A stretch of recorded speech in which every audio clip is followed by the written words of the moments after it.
thokna yengba yai ani sulba digital gi era si Kangla Films Manipur gi ahanba lanbai haiba sidagi account hangba hoki digital film gi maramaduna Kangla Films na ihan hanba oina Manipur gi film gi lamai estida digital film gi masigi mahau si piba ngamnana ba honarakpa adumlaba tangka kasi aikoina khak kaw heide haina kali hena nungai badi sum chatharak pasina ngasi sahi loisingada badumi tarani da ngairak laba matam sida Kangla Films na Manipuri film gi anubu lamai magi puari mi iba haugadori maramdi Manipur the film namnanabagi studio macha ama phawal leiti lenga kasini yamna kanna honari film city masana bidamak athubu matam damadu mai pakpo oiraksunu marakasida lanai miyoi amakhakna Kangla Films kumba amana mini film city ma ihan hanbo ina Manipuri film da khudol tambagi adumlaba chapter ama hangbagi puari magi ahan lamai iba hobagi adumlaba khwaidagi tanglaba numit adu ngasi asini ngasi asigumlaba yamna maru oiraba tangkak ama sida hangdokchagadoriba mini film city asigi thorum mama mayam gi mang da sinjari thorum asigi matik mayai hapna nabagi damakta thoido hendong nei kai khumna jariba Manipur government ki Honorable Minister for Power, Forest, Environment and the Climate Change, Agriculture, Science and Technology, Sir Thongam Biswajit Singh, ngasigi thorumasigi chief guest oina lengsin bigani sarbu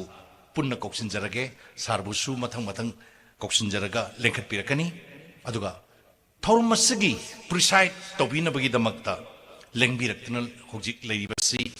film forum Manipur gi chairman oina hojik thau ubiriba aduga Manipuri film gi su yamna maru oiba misak amu oiriba Sri Laimayum Surjakant Sharma ngasigi thorumasigi president oina lengsin bigani guests of honor gi pampam langda lengsin binabagi damak mathang sitna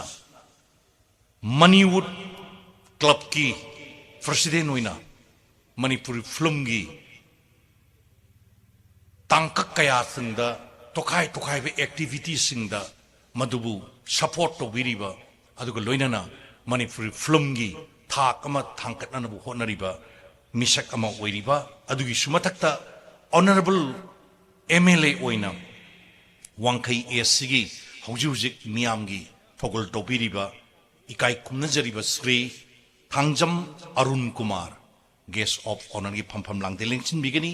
makhatana Sri Chungkham Prem Kumar Singh senior manager Indian Overseas Bank Imphal branch loinana special guest oina lengchin bigidaba Sri Sunju Bachaspati Mayum secretary Manipur State Film Development Society hariba kai khumna jariba punnamak singasina ngasigi sem sajariba phampak sida lengkhat pirakna bigidamakta asil rangi mohut sinjaraga nolokjari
makha tarakpa matamda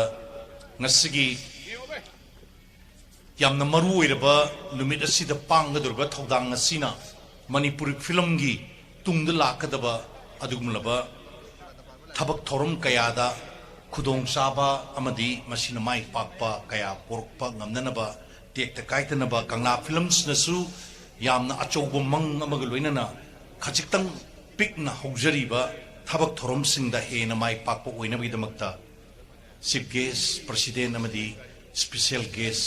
punnamakna saruk yabi duna maira chukapinabidamakta hangachari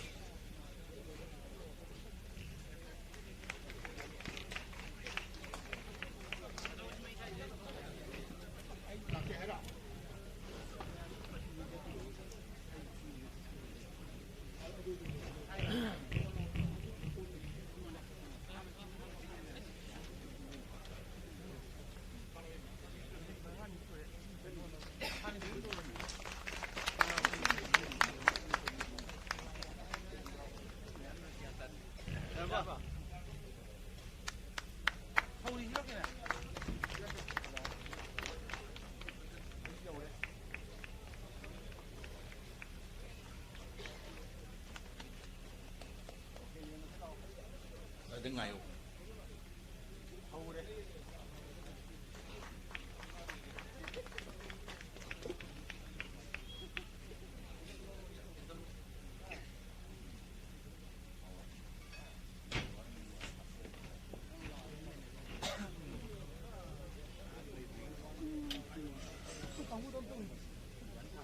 mayambu taramno oksabagi warol thambira nabagi damakta koksinjake ke tombi sing Kangla films Manipur ga su yamna naksin na loina zaba duga mayamgi social worker amo in suleiba ke tombina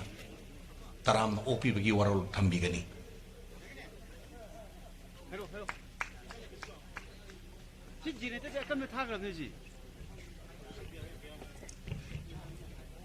ahan ba magtata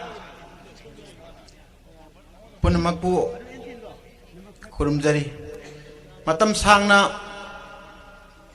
Manipuri digital film bo sakhat nanabagi wakalolda Kangla films Manipur na sangsilakiwa makata na amuk hena Manipuri digital film na malem gi film industry gi manungda mangjin thana sangsin bayana na bagi pandamda ngasidi Kangla mini film city ama Manipur government gi start up scheme gi makhada sentang pibiduna ngasi mag asigum laba Kangla mini film city hall ma phamasida kongba Uchekon Khunou thongju kendra gi manungda sajari basigi ngasi inauguration gi function asida thoidok hendokna athoiba mitung lel oina lengsin biriba kendra asikisu mihul amo oina leibiriba loinana Manipur sarkar gi asigong laba honorable minister power forest and environment climate change agriculture science and technology Padona politics ki rajniti ki lamda so saknai raba mingoina panjari harga siri thongam biswajit singobo sinja langjari singi maikai dagi amadi ai sagi maikai dagi ikai khumna but sabagolena taram nokchari loinana ngasi gesing laba inauguration function lasida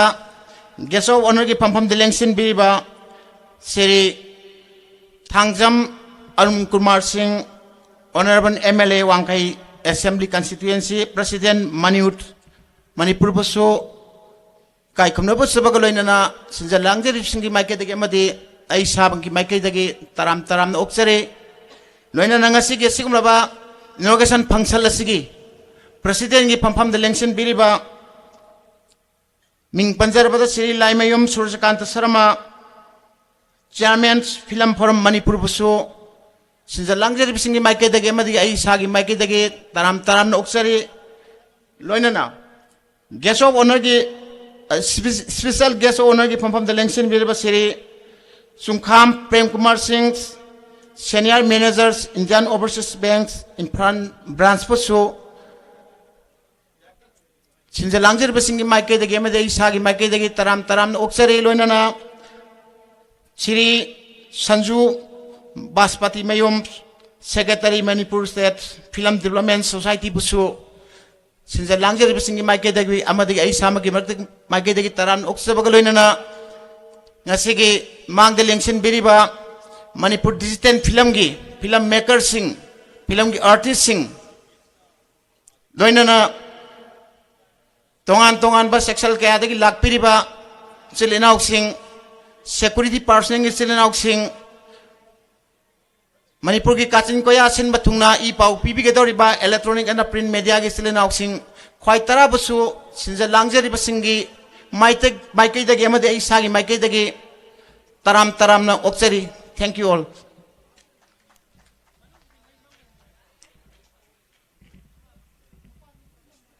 Thagachari Taram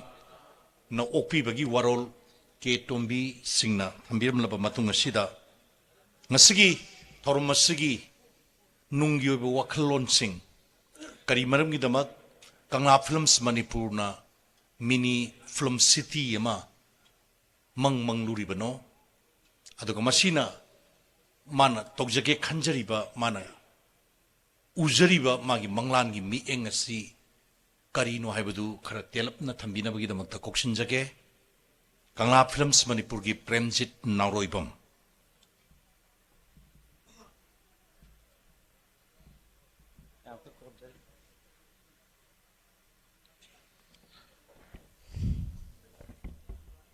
Ahan maktada iram dam sibu kon biriba imagi maphamda changjari amadi ibadaugi maphamda koknonna masigi thoromasibu tekta kaidana pangthokpa ngamjage haina khurumjari loinana punamapu koknonjari ahanbada ngasi myangi akoigi khutta sinajagadoriba Kangla Mini Film City hairiba sanggabagi thorom haibetare koigi londa Asugumba Thoromasigi Masigi Thoromasigi Magi Tangwanda Lengsin Biriba Lengagasigi Kwaidagi Taupu Bada Mikup Amata Koi Sang Kut Hangna Sangraba Asugumba Aina Idam Damasigizu Honorable MLA Madi Government Asigi Honorable Minister Mingwena Panjarbada Thongam Bishorjit Minister of Government of Manipur Asibu aina koknon na kai kumna usari loinana masigi thoromasigi mapu oina ba aina hangatcharubada koi ngasigi thoromasigi mapu oina lengsin biriba yamba Manipur film gi damakta koi kathok piraba magi imung manung amadi ahalaman gi haktaktagi loinana hauji phawa tamogi khongthang khuding makta kathok tuna laklaba Laimayum Suzrakanta Sharama Mingwena Panjare Kokno Nekai Kumubusari Loinana Manipur Pilongini Hairagadi Amadi Sana Konabanigi Hairagadi Thawai Kobakta Haptuna Miam Zuhena Kangna Biraba Katoktuna Laklaba Yamba Koigi Maniut Club Kisu Amadi All Manipur Filmmaker and Producer Association Gisu Chobathawai Kya Lobiriba Honorable MLA Wangkai SC Asigi Thoromasigi guest of honor when a Langshin Binaba Hajarubada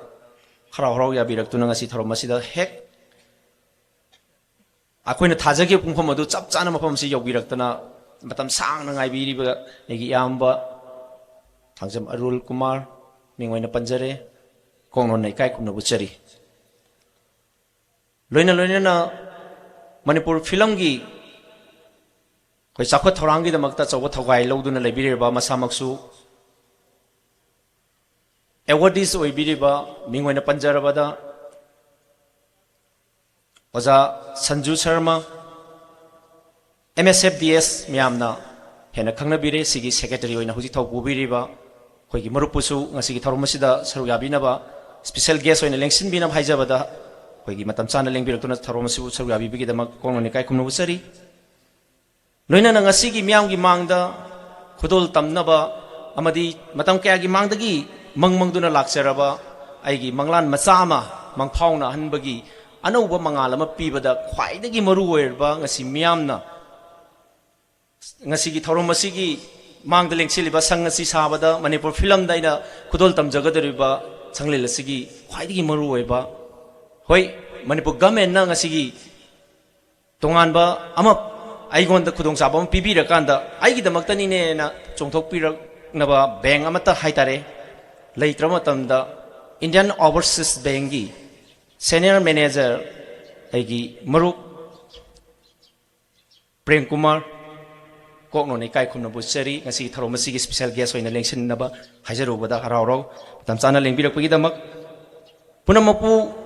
aina mangda lengsin biriba aigi thoido hindona ahalaman aina mingamam tang panjadrabasu aina ozaguru oina khanjariba aigi maru mapangsing amadi ahalaman khwai punamak subsinjarakanda ai matamna thengjalakpanina aina mafam asidai kokno na khurumjari loinana print and electronic media gi chilinau sing tongan ba media gi chilinau sing hojik live thabi riba punamukusu amadi tongan ba ngasi gi thorom asi mai pakna hona bada chobo thawai lobi riba punamukusu kokno ni kai khunu chari hoi Manipur da ina film pamjaduna horakhibasi 1989 akhoi gi deni mangda lengsin biri ai gi waja okena maksa mangda lengsin biri loina khwaidi maru oirba ngasi gi master of ceremony pubiriba aigi Tamunarendra Ningomba makhoigi lamjing makhadane aina film da khongda jarkhiba aina angangoni alen culture pamjaraduna hiram amata da aina chachadana tawjadana tawdrapa matam haibadi se kanagumana marum pangsingna paisa paina ba thika tawsi thika paisa paina ba du tawji haibada aina karigo bairam amata da aina ngasi mai onsindana film je aigi life ni aigi punsi di film ni ne changjara kanda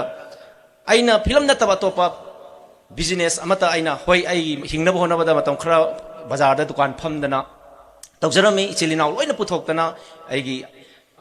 ikhorai to loi puthoktana ai bazar da dukan chauna phamaga ai leijarambani adu ai film sida hanjanjara kanda punamak to thado makanda makhoi di loina phamori aina film si 1989 dagi hairibo jaguru mayam si khusamna bjaraga aina film da khongda jarakpani masigi matungda aina anisuba film mayamna digital technology gi khoigi mami sam tamakpa matamda digital camera ama lejara kanda film namba haujakhiba aigi lamai hairiba film asibusu Manipur government asina sakhang bidana 2002 gi akoigi 2000 da akoigi sine policy da su adum yawro leire mangda maru ina thodang lobi khirba aigi mingan panjage yamung arkeni mai retire is kan hona bidana sigumno ba aigi film asibusu gazette state government gi gazette asida su yawdun leire hairiba film sing asi puthorokpa matamda aina thengnakiba awaba Manipur film industry sida kariguba posak amata leiramdaba khulai khara leiraga aduga celluloid number matamdasu mapandagi khusu khulai leuba raw material pusalakpa amuk akon editing tauba asomna paisa thadokhiba punamak se paisa se loina thadoga film namjarakanda maduda chen chongiba director dagi horakanda artist khudingmak hingnabagi lambi amata leiramde aina changakpa matamda pamjabagi kathoknaraga akhoi masen mateng pangnarakanada film changki adubu tamna aina film sida changsilarakanda hairiba technology digital gi ira se lakna bohona duna ai chilnina maru ai maru mapang mayam amaga tanajarakanda camera se hana bss cassette namambadagi digital sina khara upgrade lakpanina masi advantage oiba ya ena khalakanda ai isa se camera se leijarakanda ina kolkata chalaga camera leiba horakhiba dudagi film gi khusukulai leina bagi aina paisa amtang pairakpa matamda la ama pairakpada ani pairakpada lupa lising yang kai pairakpa matamda aina karigumba amatta pamdi ai hojik gari ananba tongde aigi low ingol amata leide film jida adom changba khudingmak aina leiraga lakhi pa lak mayam piba film gi camera lei chahi pharakpada outdated orakanda aigi box ta camera ngata tar leibada punjallakanda leigi bajise around 1 crore mu oramani ado aidi hojik tata somo ma thawrga chale aigi angangsing na hai gari ma leise ai gondam nothing ai adu ai khande ai thika tawraga paisa paiba ju pamde aina pamba ma khakalei मियाम तोला तारब सिंग मतेंग पांगबगी आइगी blood ता यावजबा मियांगी सेवा तौनिंगबा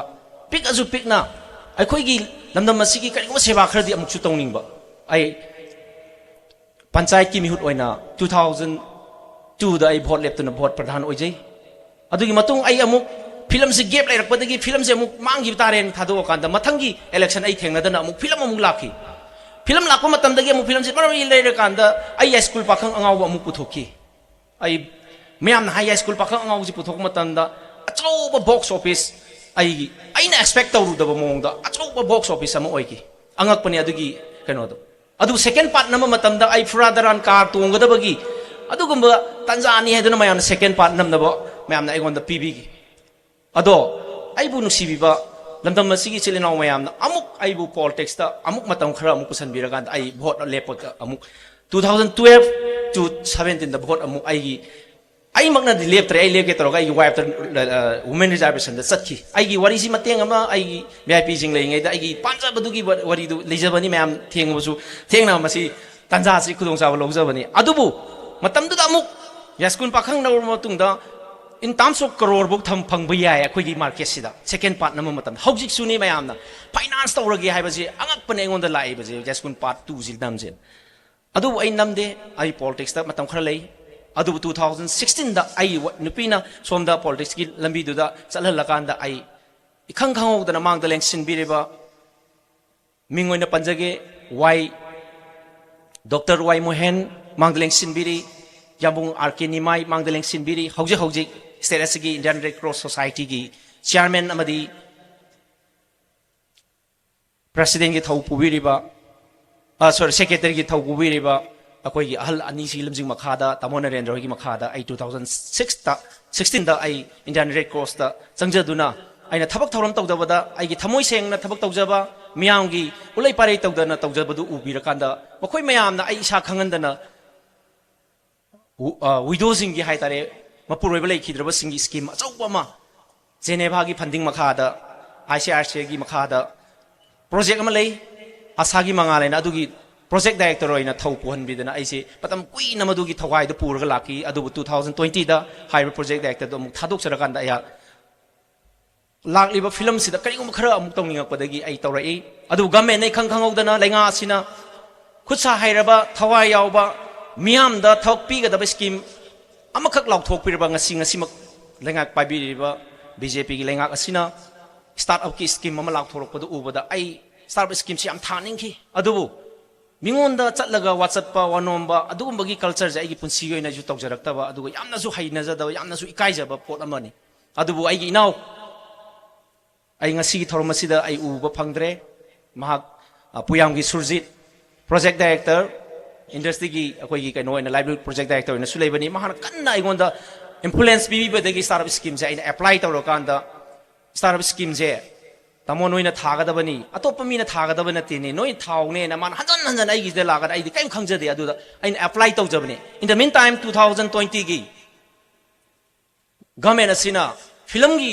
कांगुसिंग अमदी तोंगानबा अखोई art and culture लेबसिंग जिदा खुदोंग चाबा startup त पीबीबगी पुंजन लकांदा आइना startup scheme से थारकांदा आइबु नियम Chumna planning department ना इंटरव्यू तौरकांदा आई सिलेक्शन तौरकी आई ताबदा आइना वनोम थौनोमदना असिगुम थबा अमा आइगी फमदा लुपा करोड़ अमगी अयाबा पीबीरकपदो आई याम हराउगी आई अंगकप फंगना हराउगी आई करिगुम खरदि फिल्म दा तौबा फंगगनी खनबदा अदुबु लाइबक थीबदी आइना बैंकिंग दा चलकांदा स्टार्टअप स्कीम से खितंग आई ऑनरेबल केनोसु लेबिरी स्टार्टअप स्कीम से मसा मसाना बैंक जी पुरकदबा गवर्नमेंट नदी अदुदा सेंथंग जी सब्सिडी पीबीबा 30% से अदो आइगी मरु मपांगसिंग मयाम मसिदा लाइव थाबीर बिचनि नाउसु फावरमी अदो माजे बैंक लेतदना आइना हाइबने चेंज जे खोजेगना यागिद्रे फंगदबा मयाम अमजु लेरिबा अदुबु अखोइना अनि जि ताइप तौरगदि यामना कानबा पोट अमदि ओइबा अदो आई बैंकिंग जे कोइचा चतना हंगे आई बैंकिंग जिदा आइना तौजरी जी सीनी आई दि स्माइन तौई आई स्टाफ 13 मंगा लेजे आई स्माइना खुचु कुलाई लेबनी आई फिल्म स्माइन पुबनी आदा पिनिंग बना खोरगो खोलगजु आइना फाइनेंशियल प्रिंसिपल ले होदबा आई आइना थिबम थोपा इनकम टैक्स जीएसटी यावदना आइना नियम चुमना खरा तहोदबा मसिगुम जे अखोई फिल्म की कांगुदा असोइबो खरा लेबा खुदोंग चाबदो बैंक ना पीरगे हायजु आइना फंगिदबा अदो खंग खंगौदना मांगदलेंग सिन बिरम Indian overseas bank ki manager ki mnak sal akanda ai PMEGP su thai government na khudongja pi ne da madi 35% subsidy phange adu su phaujal lakpa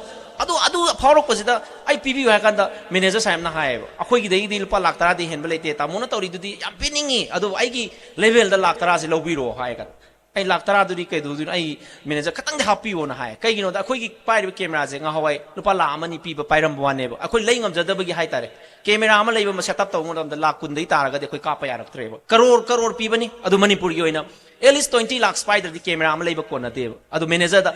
kanna request taw bodegi manager apply taw ding the manager ji la on taw kan lakh tara gi sanction letter je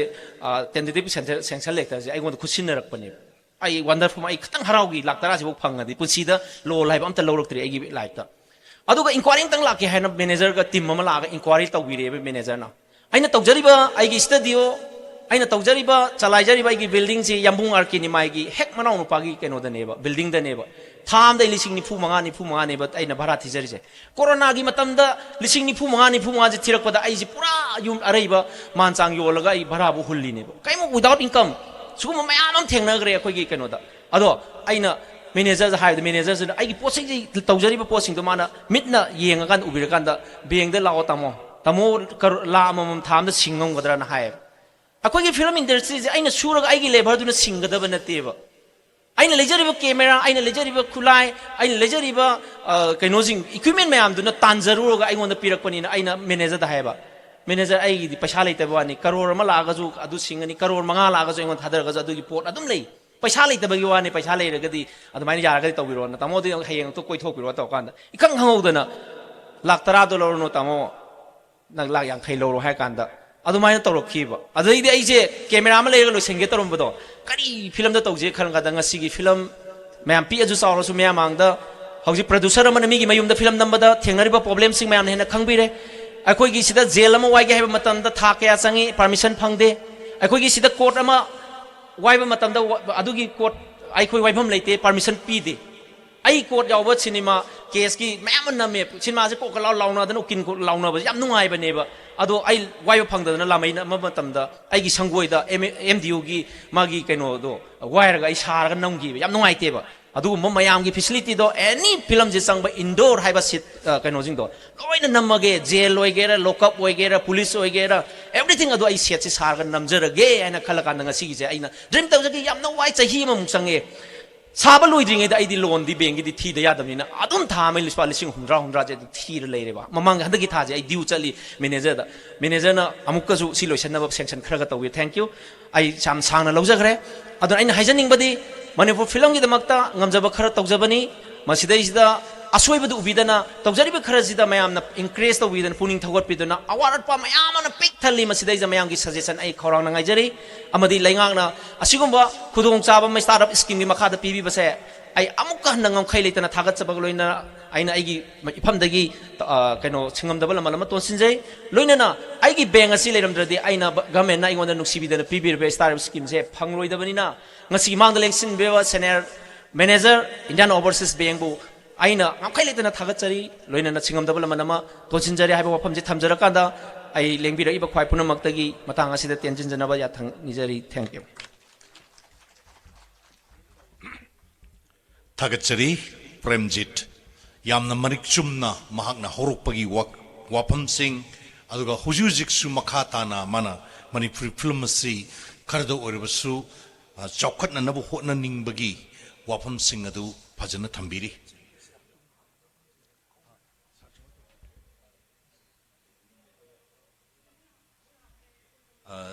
sigi makata pamatam sidaida ekoi kanodagi khajitang thugai jere hairakanda Kangla films na machi aho bu thabak sini Manipur film da man tawris digital film lamai degi hawi Manipur da film city ma sem sabagi wakalol mayam pun mak le su mana thabak han hawi adu mul ba thabak hawasi mana manung da khara sem ja sajari basi ngasigi chief guest na lusing biraga special guest president loina mak yaubiraga mayam su yaubiraga hangdok pinabagi da makta ai chief guest amadi Dice members in the Singari.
Sitan,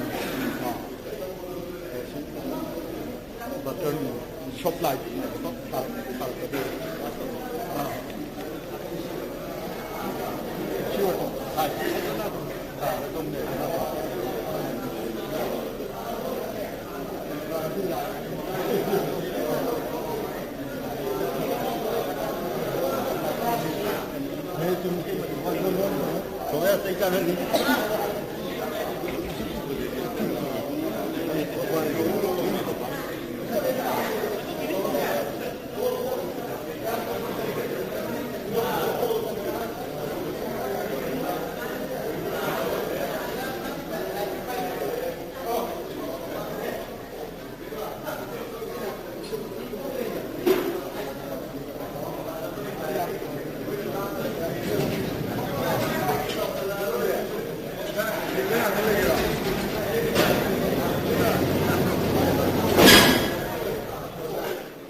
Manipur gi lamai da Manipuri film bu karda oirabasu film number matam da nungti ye koina thingnari ba khudong sa da ba awaba kaya singasi mayok nari ba si khajik tang thengna ba ngamna na ba gidamakta Kangla films Manipur na Kangla mini film city ma kai kumnjari ba ngasigi chief guest Sri Thongam Biswajit na lusingba ngasigi dice member pumnamak sing amadi lengbirak lebi invitees sing yauna Manipur gi lamai da safong laba matung asida thorom masiga mari leinaba warol khardang thambina bagi damakta ngasi chief guest oina lengsin biriba ikai khumna jariba si thongam bisojit singhabu warol khardang thambina bagi damakta hangatchari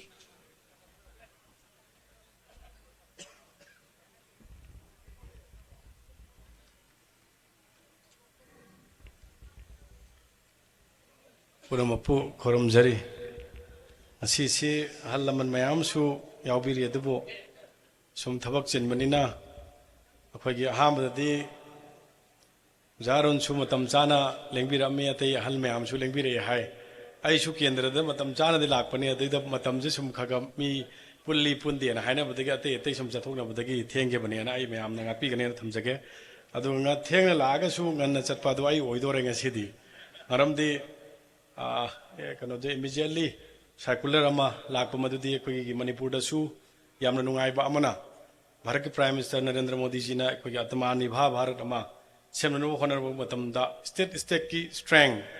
aduga state te lariba koi gi lariba culturally natraki sports ki oro any theme kudimakta koi gi lariba focus ta hona ba aduga Manipur ji karamba lebak no haibasina sana na sagi strength putho ucha horakanda masigi economically boom tawna ba du tap tawna bagi akhoi honorable chief minister na akhoi prime minister da akhoi meeting da yaro badagi northern state ki manung da Manipur da su G20 ki kanu si pangthokani haibagi matungi nangasi si all minister meeting kokselak badagi ai chatya da namasi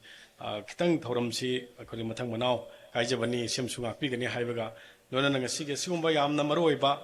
ado lebaki economy ki unemployment problem ki solve tawna bagi duga entrepreneurship ki oiba hiramda changkhelakpada chouba akoi mateng oigadoriba duga bagi Kangla mini film haina mini film city haidina sugumba mafam asida akoi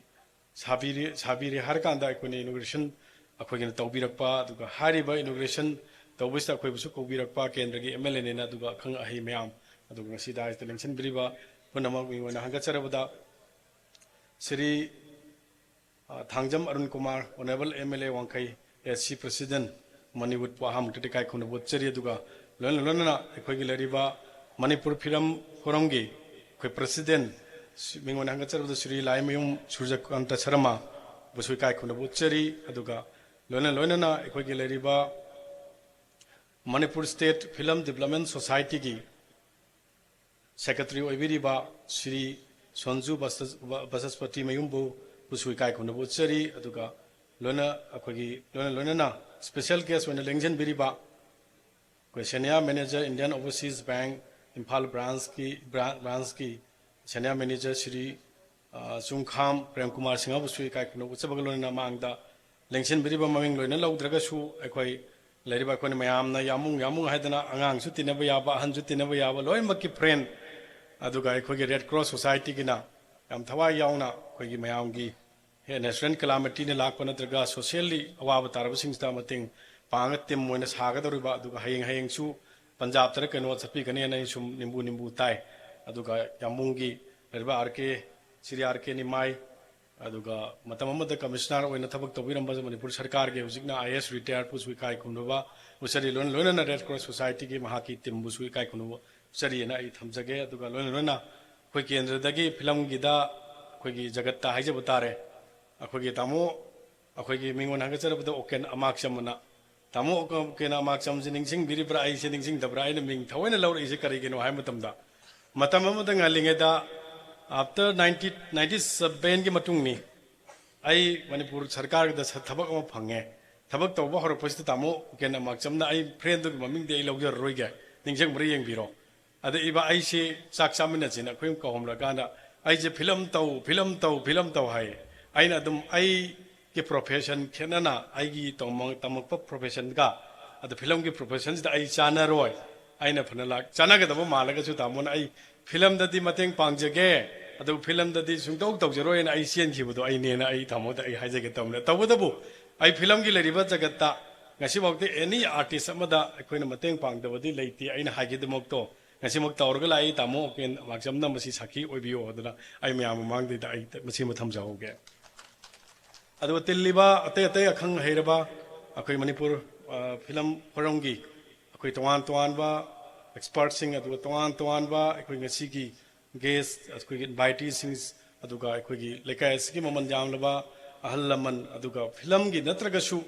अखोइन ngasi aina sum hangi engineer mayam si oramba director mayam si oramba atinabagi lakpa nataba manba aina yengbu matam da yamu ngasi si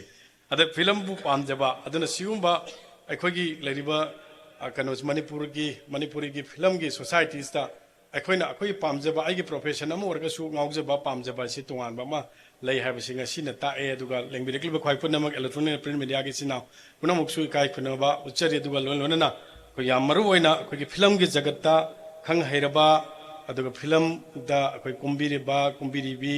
हाना कुमंबा पुनमक पुसु काइ सुपचन जरगा काइ खुनु उचबोलेन आइतेन तक वाफों खितंग थमजगे अखोई यामना सांगना हाइदरगसु अखोइना अखोई what was the role of the अखोई Manipuri film in our society अदुगा अखोई हंगबा याय अखोई सानदम what Manipuri film give us अखोई Manipuri films the film yes of course life ase the makhal makha mayamna अदुगा society ama sembam हाइबसी 100% से सेम्बजी खरामना police ओइबिया खरामना IAS officer ओइबिया खरामना अखोगी लेरिबा अखोगी कनो वाइसिट पो रंबया मागी professionally तोन मयाम प्रोफेशन मयाम दि पुंजल लकांदा कोई सोसाइटी दि सेमइनी अद सोसाइटी द मागी रेस्पोंसिबिलिटी से सब चाना लोन मपुंग फाना लई मसैदा कोई सब चाबा अखोगी लेरिबा कनो से रेस्पोंसिबिलिटी से फुलफिल तौमिना को मतम दने अखोगी लैबाक से सब मानना थोंग मानना चक मिनरे हना हाइदुइसे अदना अखोगी लेरिबा पॉलिटिशियन सिंग आइजु पॉलिटिक्स ता यावरे अदना आइजु हुजिति पॉलिटिशियन कौरे मतम ममद गवर्नमेंट एम्प्लॉई ओरंगदना गवर्नमेंट एम्प्लॉई हारमी अदु मागी पुलुबा पुंग खदम मागी तरु पुनमक्सगी मतुंगिना कोई पॉलिटिशियन की असेंग पोट तुगी तबम थोपा पोट मियोबगी नतगा डिप्राइव तौरगा लाई हारिब पोट पुनमक्सिंग सिकी कोई पॉलिटिकल कॉन्स्टिट्यूशनल राइट तो फंगबंगमाबा अदु मसैदा मतंग पांगगिदोरिबा अखोगी ब्यूरोक्रेट ऑफिसर हाइने एडमिनिस्ट्रेटिव सेक्रेटरी सिंग लेरि पोस्टिंग सिना मखोगी लेरिबा सब साबा एजुकेटिव की ओइबा थबक तौबिराबा नेशनल सिक्योरिटी के लेरिबा डिफेंस के लेरिबा पोस्टिंग सब चाना तौबिराबा अदुवा ngasi yam maru oiba pot amana अखोगी ले फिल्म की जगत लेरिबा अदुगा इसै नोमागे दे लेरिबा पोट पुनमक सिंगसे सिना अखोगी सोसाइटी की ओइबा आइडेंटिटी अदुगा अखोगी जगत संसार से हरप नेचर अखोद कई पीरमी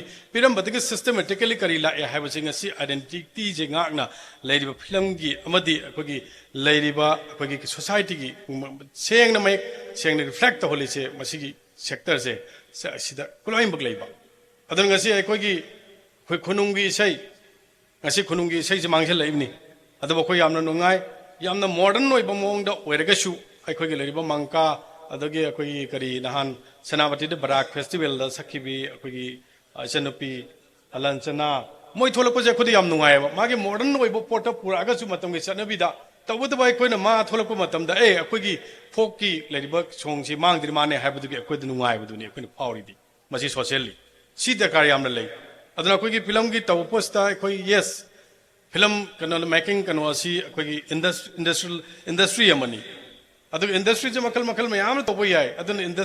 कोई सोसाइटी में फजन मपुंग फाब डेवलपमेंट ओहन गारगदी लेबाक्स दे लेबा पोट पुन इंडस्ट्रियलाइज स्टेट अम ओहन बताबनी रीजन अमा मदम तु दगदा कोई इकोनॉमिकल ओरसु अम ओरसु अखोइना निंगिबा पामे पुनमक्सिन लोन म फंगम ngongनेबा अदु ngasi di पार्ले अखोई ओइरे हाबसी इंडस्ट्री की लेबा असेंग सेक्टर दसु अखोई मसी फजना अखोई ngamapagi पोट ओरे ngasai अखोई की लेबा ओजा प्रेम ना हाइबिगी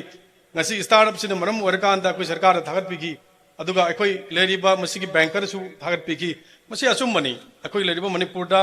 कोई बैंक की से अखोई बैंक के मिसु यावबिरी आई इंडस्ट्री के पाए मतम द ख्वाइद के एमएसएमई की सेक्टर दा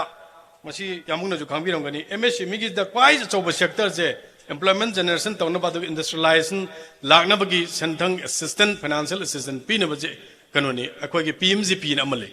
PMGP is the Loy थाहलनी target PO ना अखोई एसएलसी की लेरिबा मीटिंग सी तहलनी बैंक टारगेट पीरनी कनो अखोई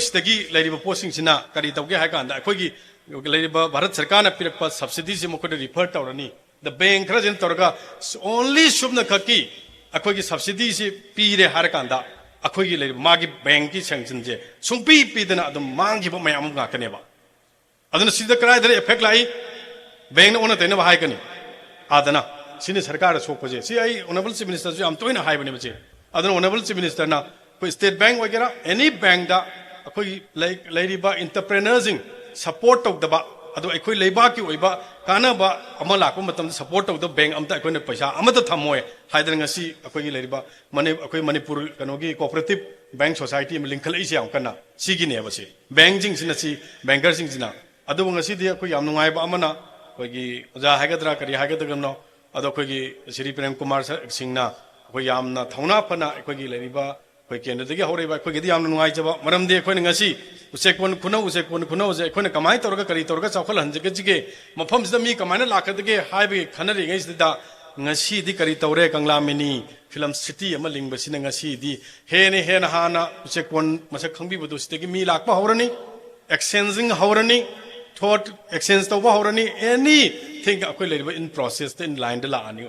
adu si lakpa sina manam warga akhoi gi jaga je chawkhat pada natana akhoi mafam se da indirect ama di direct ki employment फंगबसिना मनम वरकांदा अखोगी लेरिबे at least अखोई केंद्र की देनातना अतोप मफम खुदिमक्ता सुकानबा फंगबा होरानी जे खनबदा अखोई याम नुंगाई जे बसिमा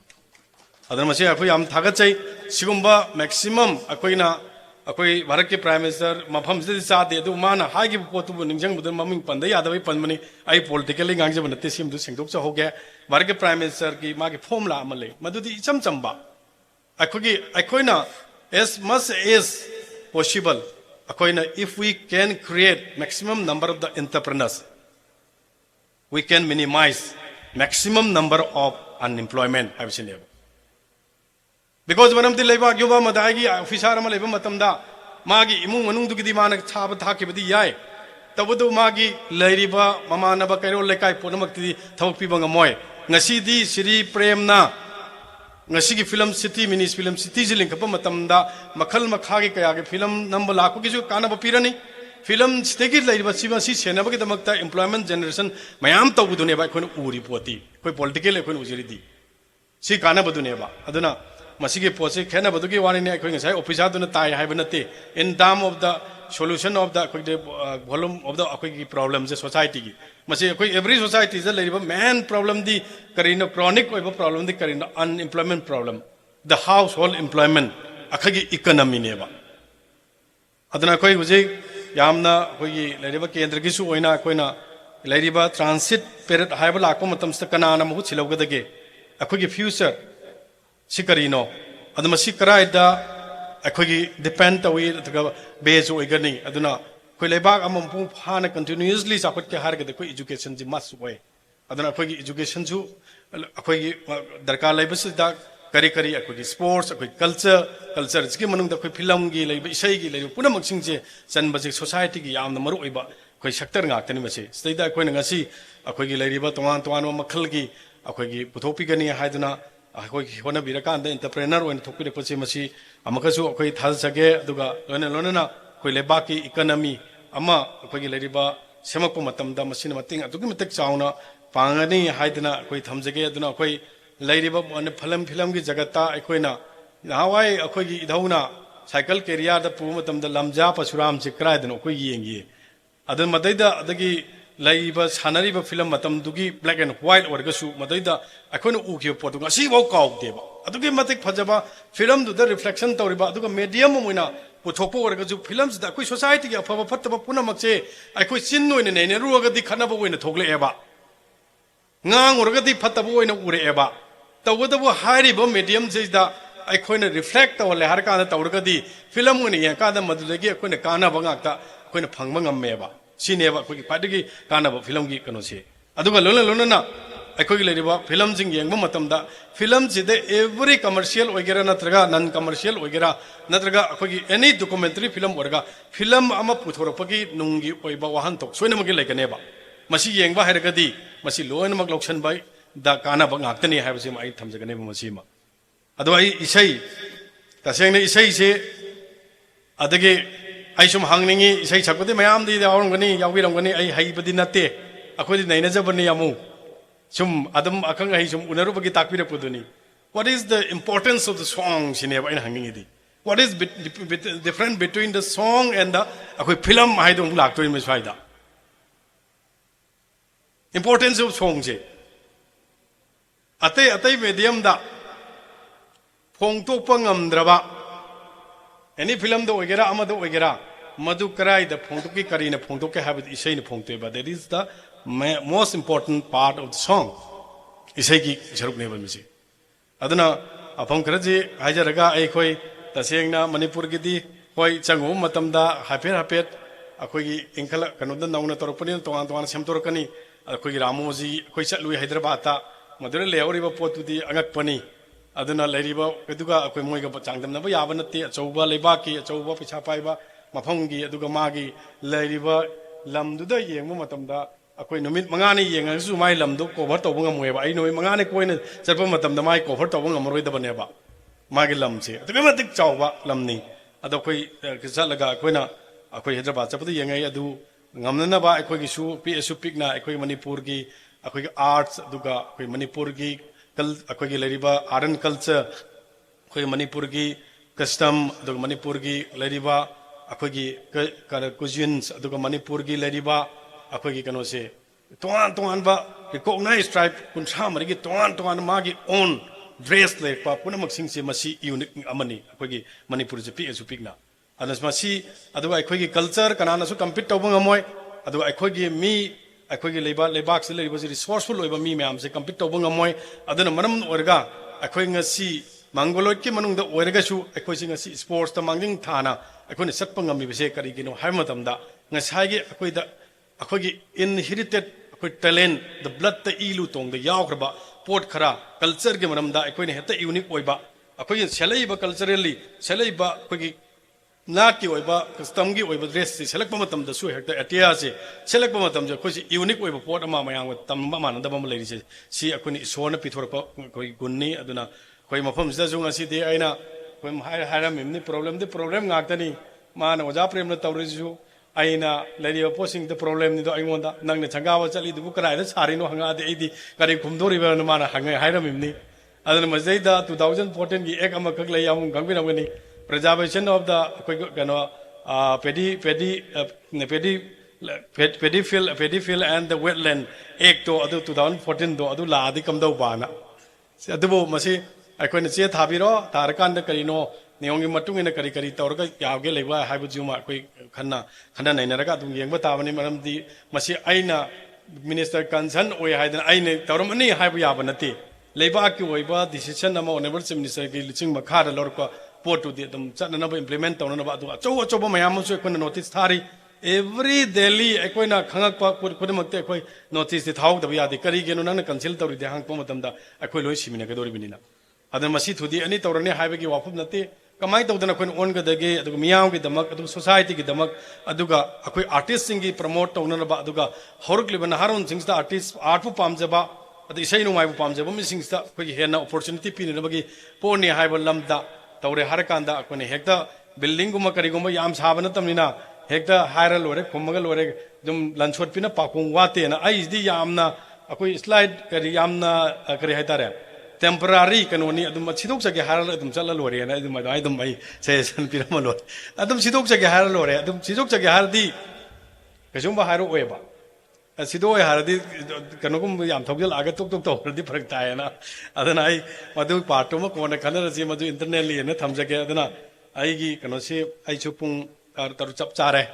adana manga makhai tamdo male aduna mayam sigil war ko matamda koi lengjan bin bages mayam koi tamor suje kumar do endongna sum naha su adum orgal lei asi wawta adum sujakanta se aduga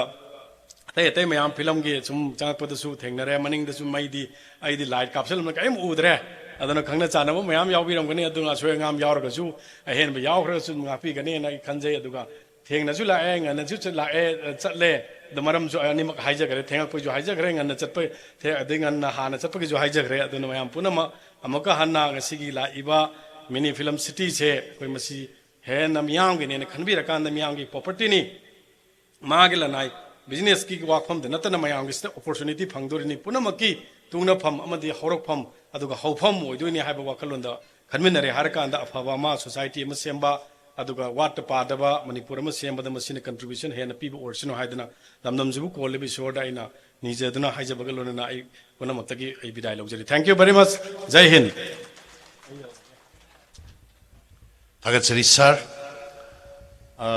sargesin balai badagi mapam si thadok tuna lengbi batare Sir, lambi thono thona I kenom tak sengdok sar ke dum tabi ko sir. Prem gi sagal iba mafam asi pedi film ani habisi yetna ningai leitina chumba wapam ni sir. Tabu hariba ek adugi manung de yauri basi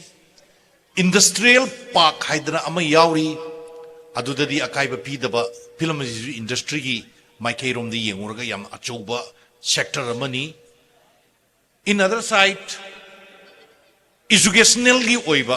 training center ma hangba haiba taragadi madugi su ayaba lei magisdi film gi training na singba karigumba mayam su workshop na singba madumba mayam su tona na bagi magi pandam leijabani na thoidok na madu sana mateng pangbiragadi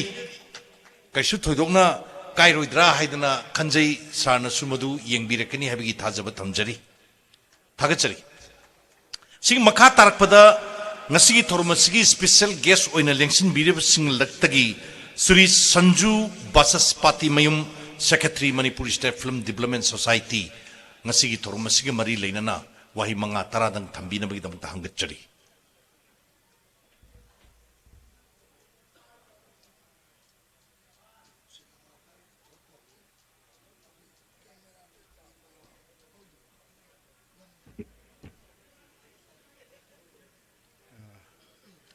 Lamsibu Koliba Ishwar, the Kognonjali, Aduga Lengbi Ragasu, Chief Guest, Tongam Biswajit, Honorable Minister of Power, Forest, Environment, Climate Change, Agriculture, Science and Technology, Government Manipur, the Kognonjali, Aduga Aigi Yamba, President, Nasigi Function Zigi, President Suiba, Aduga Chairman, Film Forum Manipur, Sri Laimiyum Sujakanta, the Honorable MLA Sri Thangjam Arun Kumar, Guest of Honor Busu Kok Nonjari, and the Masasi President Maniwood Club Kisuni, and the Special Guest Senior Manager Indian Overseas Bank Jungkham Prem Kumar Singh Busu Kok Nonjari. Aduga mang de lenjin biriba yambung arkinimai kaka sana jauba yamung gyananjan adagi idhau tamojoy bidya adagi function sigi master of ceremony biriba tamo narendra ningombam aduga mayam punumak lakpiriba khoigi prem gi Kangla mini city gi sangabagi Pauni bagi numitsi mai pakna aduga magi sanga bagi tharam sida punna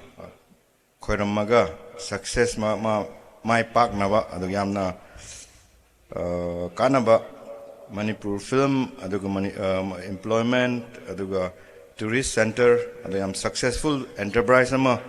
oisanu haina mayam punna khoir minaraga adaina Haudognawa had an Lengbi Ichin now, and the Gichin, Mampunamuk the Su Kognonjari. Yan Hanbada Premam Sum Kangla Filmski, Tim Da Aina Igi, congratulations. Hygienic, Kaganada Sigi, Siguma infrastructure, Duga, Siguma enterprise ama, Lingna Honorapa Duga, realize to Tawasi. Yamna atang bapora mani aduga yamna bold step amni so haijage paisa nungsagi oina di yamna paisa lakani ju khangdaba aduga film gi oina di yam kanaba adu prem gi Kangla film je hana su tamoni narendra ningombana su haibigre yamna Manipur film gi di Kangla film na yamna khudon je makhan gi adu tangkak ta khudon je Manipur cinema gi yamna maruiba landmark oiba khudol mayam tambigre yana hanbada ko gi Manipur cinema se siram dai haidaren haidi magi machat sida khara mangthara ba kamai tawdoino khangak tar matam cinema na lamai na tamo ken amaksam ga pullaga lamai na film ama ji hol utlaga adaina Manipur cinema gi mayon je amuk chongak pane na haijage aduga adagi high school pakangba ngawba super 8 film yamna digital cinema gi landmark oiba film ni aduna natana film se technologically driven oibanina equipment hari lights adagi train track trolley adagi zipper adagi mayam aduga camera gi su yamna every year da own basu lakpa technology mayam se mana rental loina tawbiraga mayam da sandokpiba masagi production da su masagi production su tawbiba adain tawraga yamna camera gi cinema film making gi di yamna maruiba service ama Kangla film na piralai ada mase masase film sida dum luppaga lairabni na khoi gi film making da yamna problem thengnari je kadai dano ma khangaga khoi gi film se amena line kamna ba aduga amena masak thokpa film se tholak na ba haidana film city ma darkar ta ya na mana feel tawjaraga sigi kano se khoina mayam punna khoi gi film city ma khoi gi darkar ta ya aduga khoi gi kap ka doba indoor outdoor scene mayam se khoina set sajaraga capture di khoi gi total control the director dugi natraga production team dugi total control the film si kapa ya bani na adugi keno sidi aina khanjaba da film tawriba mayam puna magna feel tawramgani adubu prem gumba miyoi amkhaktarne tholai je hojiki mini science film city ama saraga khoi saphagani adugo film se phajana kapa ngamgani adugo mayam da su haidi private homes adagi khoi khangna chana bagi mayum da chatlaga khoina film kapase moina kapiu nongni gi di harawar magasu numi tarani gapsalaga di moigi kenu su khoina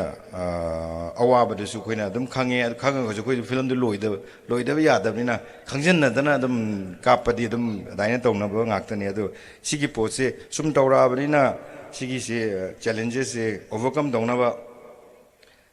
mini city se sana lakpani naina laujage aduga sigi pochi Kangla gumba prem gumba mi kharasu tholakpa amena darkar tai aduga sigi mini city sina ahan badi natte Manipur da hana khoi karam manamohona khoi ahan pioneer Manipur gi first film matam gi Manipur puthokpiramba producer duna hana magi Kanchipur gi hingonda film city jana indoor studio gita indoor studio amal linkat pirame adar sigi sida film khara di kapamaga khalaraga dum wind up ti tawki adaina Kangla mini film city yamna successful oiba adu tum koina aduga yam kana chakhalakpa film city ama film gi production tawham danatna post production gi ade workshop adagi conference mayam tawraga film tourist spot center of filmmaking ni making oirakani haidana aduga oiraksanu haidana adaina haijage aduga handakse 2022 sida saina Kangla mini film city ma hangak pase aduga chahi loiram dai sida hangak pase yamna most shooting and most fitting and most significant ne haijage kagino da Manipur film se 2020 da 22 da khoi 50 years golden jubilee celebration je chahi chupna torokpagi 2020 sida loiselakpagi tangkak sida khoi sigi sanga basina aroiba event ne na haijage aduna yamna significant oi aduga asi haijaraga khoi mohana tinbiriba mayam punamakta kognonjari aduga Kangla films prem aduga Kangla films ki aduga sigi studio sibu manage tawbigadawa aduga sida employees yona work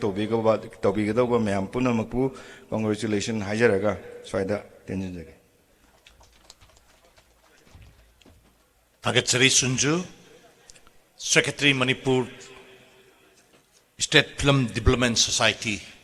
yamna phajaba warul sing pibirami pukning thogot ingai oi makha tarakpada thoromasigi special guest oina lengsin biriba Sri Chungkham Prem Kumar Singh Senior Manager Indian Overseas Bank Imphal Branch pu wahi khardang thambina bagidamukta hangachari Sri Chungkham Prem Kumar Singh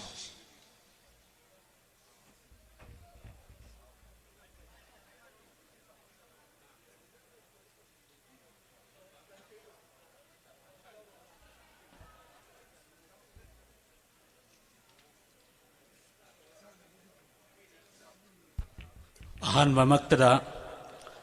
ꯉꯁꯤꯒꯤ ꯀꯪꯂꯥ ꯃꯤꯅꯤ film ꯁꯤꯇꯤꯒꯤ ꯀꯩꯅꯣ ꯇꯧꯕ ꯏꯅꯣꯒ꯭ꯔꯦꯁꯟ ꯐꯪꯁꯟ ꯑꯁꯤꯒꯤ ꯊꯧꯔꯝ ꯑꯁꯤꯒꯤ chief ꯒꯦꯁꯠꯀꯤ ꯐꯝ ꯂꯥꯡꯗ ꯂꯦꯡꯁꯤꯟꯕꯤꯔꯝꯕ Shri Thongam Biswajit Singh honourable minister for power forest environment and climate change agriculture science and technology government of ꯃꯅꯤꯄꯨꯔꯕꯨ ꯑꯍꯥꯟꯕ ꯃꯛꯇꯗ ꯅꯣꯂꯨꯛꯄ ꯎꯠꯆꯔꯤ ꯃꯊꯪꯗ ꯉꯁꯤꯒꯤ ꯊꯧꯔꯝ ꯑꯁꯤꯒꯤ ꯄ꯭ꯔꯁꯤꯗꯦꯟꯒꯤ ꯐꯝꯐꯝ ꯂꯥꯡꯗ ꯂꯦꯡꯁꯤꯟꯕꯤꯔꯤꯕ ꯑꯗꯨꯒ ꯃꯅꯤꯄꯨꯔ ꯐꯤꯂꯝ ꯐꯣꯔꯝꯒꯤ ꯆꯤꯌꯔꯃꯦꯟꯒꯤ ꯐꯝꯁꯨ ꯄꯨꯕꯤꯔꯤꯕ ꯁ꯭ꯔꯤ ꯂꯥꯏꯃꯦꯝ ꯁꯨꯔꯖꯀꯥꯟꯇ ꯁꯔꯃꯕꯨ इकाई खुमना उच्चरी लोइना लोइना ngasi thorom asigi guest of honor gi phom langda election beriba honorable MLA wangkai asi president Moneywood Club Sri Thangjam Arun Kumar gubsu ikai khumna uচ্চari ajuga loina loina ngasi gi thorom asigi special guest gi phom langda election beriba Sri Sanju Baspati Mayum Secretary Manipur State Film Development Society busu ikai khumna uচ্চari loina loina ngasi gi थौरम मसिबु मफुंग फाननबा थौरम मसिबु सरुक अपि हादुन लेंबिरलिबा मयाम पुनम फुसु अहान ममक्तदा आइनि इकाई खुमना बुच्चरी तो आइगी ओइनदी यामना सांगनदी केनो तौजरोगे गांगजरोगे केनो तौबसिदैदा हान ममांगनु खितंग आइ worry खितंग लिगेना दौनि सिसिगे तम प्रेमजित का थेंगनरपै की केनो से मरमदा दो तम प्रेमजिनसु मयाममसु केनो तौब्रिगे लिबिग्रे अदो आई खितंग समझनरगा केनो तौबसिदा अखोइना बैंकर अमोइना अखोइगी मणिपुरदा अखोइना हुजुब जिक थेंगनरिबा प्रॉब्लम अदगी करीगी बैंकना केनो तौगा लोन पीद्रिनो अदगी बैंकगी रोल सिना अखोइगी केनो सिदैदा मणिपुरगी सोसाइटी अदुगा लेबा अमगी केनो तौबसिदैदा अखोइगी साखुतपगी लमजेल इदैदा कयाम इंपोर्टेंट रोल लेबगे हाइबदो अदुगी मरमदा आई खितंग हाइजगे अदो तमो केनो का अखोइगी प्रेमजित का लुइना अखोइगी केनो सिदैदा अहानबदा केनो तौबने तमो प्रेमजित से आइना आइजु केनोदा ब्रांच की मैनेजर होइना लाकपसे मवांग चेगी केनोदा अक्टोबर लास्ट लाकपने अक्टोबर 25 ता अदो तमो से आइना अहानबा हेक लाकपगा केनो तौबसिदा हप्ता मुकि मनु अदैदा केनो तौबले मासे पैसा लौथोकपले पैसा लौथोकपा लाकाना सुम वरी बताइदि दुम साना खोना तौरगा केनो तौगा सुमबगी मरमददी केनोदि तौदबदो मथंगी लाकानादि मासे अगी केनोदे चेम्बर चंगी आई चेम्बर चंगा केनो तौरगा माना केनोगी मरमददी स्टार्टअप की मरमददी स्टार्टअप दलपा केनो मतवे करोड़म फावी अदो करोड़म की लोन केनो तौगी तौबीबा यागदा खोकदना तमो केनो तमो प्रेमचे आगीदा चंगी अदो आई अहानबा केनो तौकाने दा जस्ट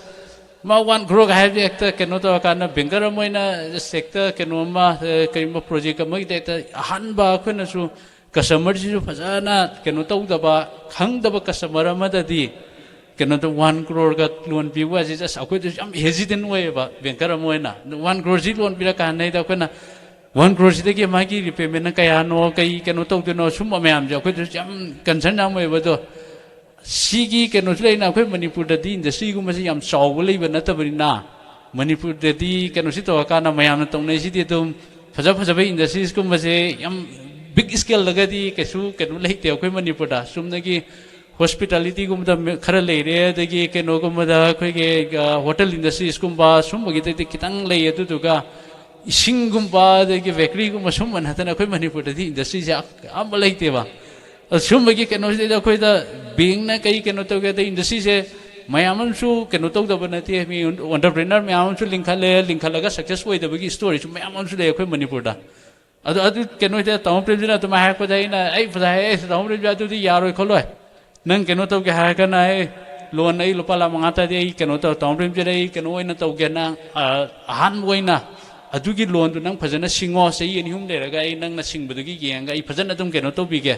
द बेंगी केनो अमदि रिलेशन अमदि फजना मेंटेन तौरगा अदुगी रिलेशन तो फजना केनो तो मेंटेन जदम तौरगा फजना माना पीरिबा केनोगी बेंगी थागी पीगदब खोकदब मयाम जिंग तो फजना सांगना दुम तो अदु आई सोइदना तो पीगे हे तम प्रेम से अदैदा माना मो नोंग निनी हप्ता अमु ले खाना हे पीएमजी पीगे समाय तो फावरे न पीएमजी जो मा 20 लाख के इंगोन पीरे